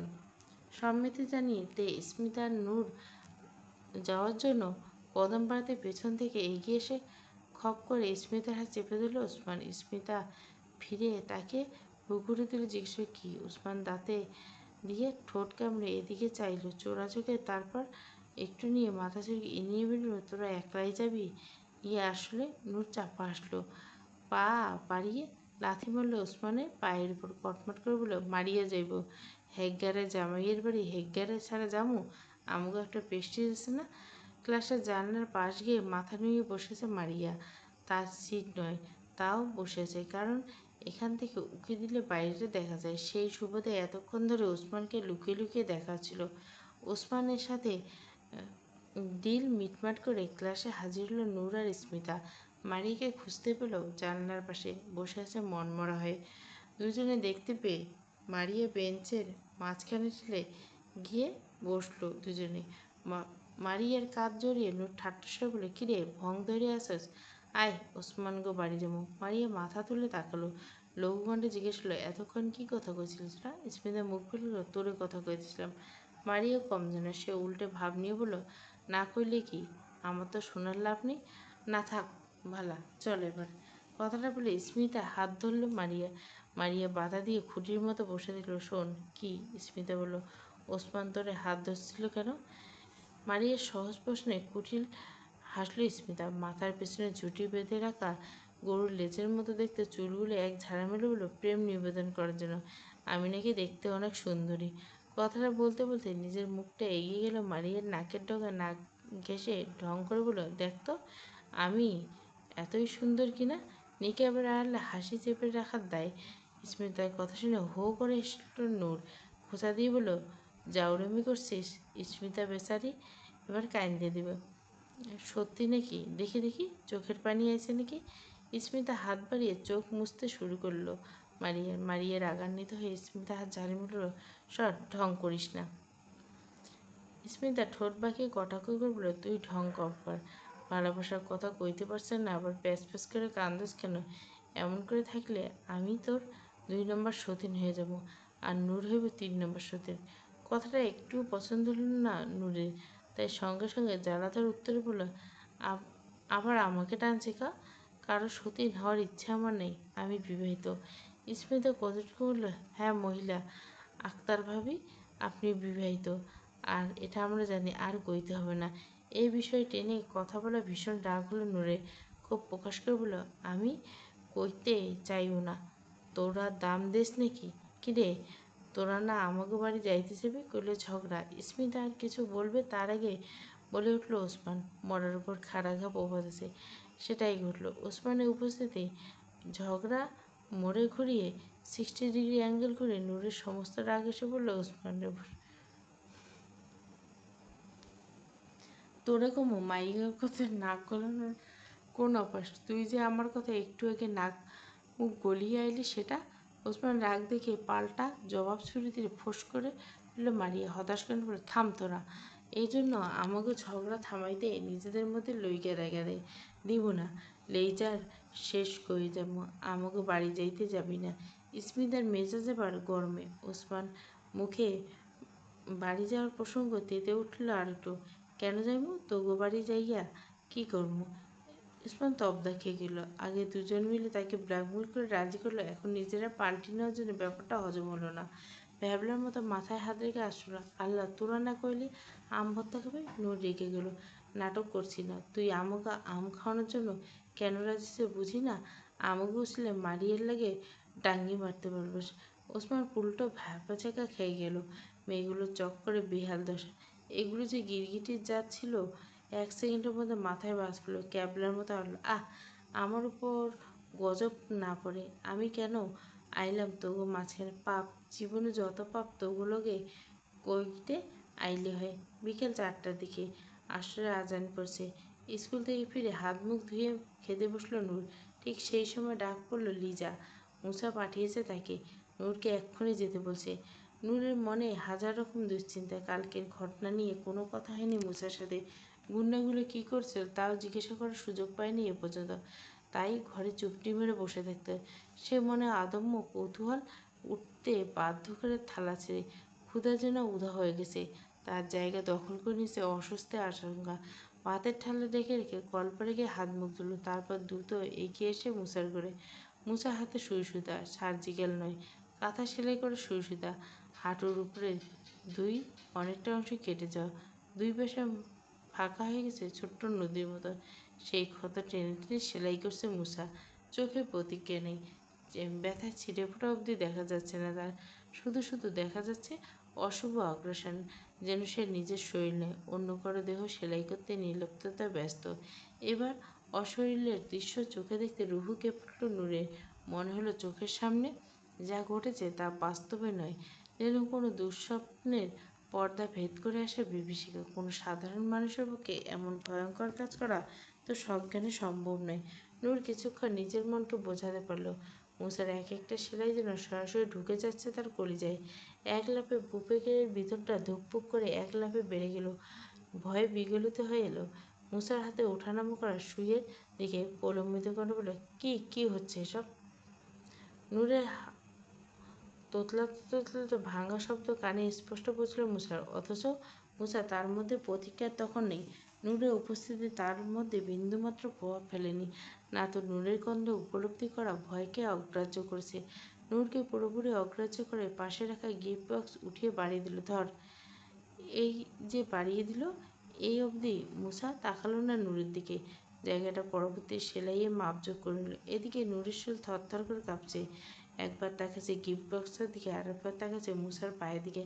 সে কোনোরকম নিজের ভয়কে চাপা দিয়ে শুকনো কণ্ঠে জিজ্ঞেস করল, কি এটা? উপহার? মুসা গমগমে কণ্ঠে কপাল কুঁচকে এলো নূরের। হতবাক হয়ে গেল। আপনি আর উপহার? মুসা সংক্ষিপ্ত উত্তরে বলল, আমার আম্মাকে বাঁচিয়েছে তার ধন ঋণ পরিশোধ করলাম। মুসা রাগ ঢাক সোজাসুটা জবাব পেয়ে ভিতরে পেটে একটা অস্বস্তি অনুভব করলো নূর। নিজে আশ্বস্ত করে একটু দুঃশ্বাস দিয়ে বলল, আপনি মানুষ নাকি অমানুষের মধ্যে মাঝে মাঝে ভেবে পাই না। অথচ মুসা প্রতিক্রিয়া দেখালো না। তার ভাবনা সে পায়ের দুপাশে মাংস সুই সুতা সেলাইয়ে বসতে বসতে জিভায় নাক লাগাইয়া পারছস? আবহাওয়ার পরিস্থিতির সাথে মুসার কথা মেলাতে পারল না নূর। বড্ড হিমশিম খেতে লাগলো। মুসার কণ্ঠের টোন এনে কথা বলার ধরন রসিকতা ছিল নাকি ধরতে পারল না। অস্ফুট না কেন? মুসার রাজভারী কণ্ঠে বলল, তাহলে তো এখনো বড় হইস নাই। আমি কি সেটা বোঝার জন্য আগে বড় হইতে হবে? নূর কটমট করে তাকালো। রাঙা কণ্ঠে বলল, বুঝতে হবে না, আপনি একটা অসভ্য মানুষ। মুসা ফিসলে আসলো। খটখট করে বলল, বক্সটা খোল। উপহার কেমন হয়েছে দেখ। মুসা নূরের জন্য উপহার এনেছে। নূরের জন্য। এই কথাটা যেন হজম হলো না নূরের। সে মুসাকে উঠতে বসতে গালি দেয়, মেরে ফেলার হুমকি দেয়, সেই মুসা তার জন্য উপহার এনেছে। বিস্ময়কর বিষয়টি চরম পর্যায়ে পৌঁছেছে নূরের মনে। বাক্সের ভিতর কী আছে দেখার জন্য মনে মনে আদম্য কৌতূহল। নিজের কৌতূহল সায় জানিয়ে প্রফুল্ল চিত্তে মাঝারি সাইজের বাক্সটা খুলল। বাক্সটা খুলতে মারমেডের মতো কতগুলো বস্তু দেখে নিরীহ দৃষ্টি ছোট ছোট হয়ে গেল। নিকাব বাঁধা মুখের উপর ঘাম জমতে শুরু করলো। শ্বাস ভারী হয়ে গেল। জিনিসটা কি বোঝার জন্য ঘেমে নেমে উঠল। সে ঝুঁকে গেল ভালো করে। পরক্ষণে বুঝতে পারল এগুলো চোখ, কোনো মানুষের চোখ। নিশ্চিত হলো। ফাঁপা দৃষ্টি স্থির থাকলো। কাচের মতো জমাট বাঁধা কিছু সবকিছু তাকিয়েছে তার দিকে। বুকের ভেতরটা ধক করে উঠল। কণ্ঠ ফুঁড়ে বেরিয়ে এলো চাপা চিৎকার, আয়া! চলবে কলঙ্কের কারুকাজ, পর্ব 4। সব অনেকে চাচ্ছ, যারা চাচ্ছ তারা সত্যিই রেসপন্স করো। আর এই গল্পটা কন্টিনিউ দিব, গ্রাস রাত্রিটাও দেখো, এই দুটো কন্টিনিউ দিব, কারণ সাজের মায়া আর আকাশ শেষ।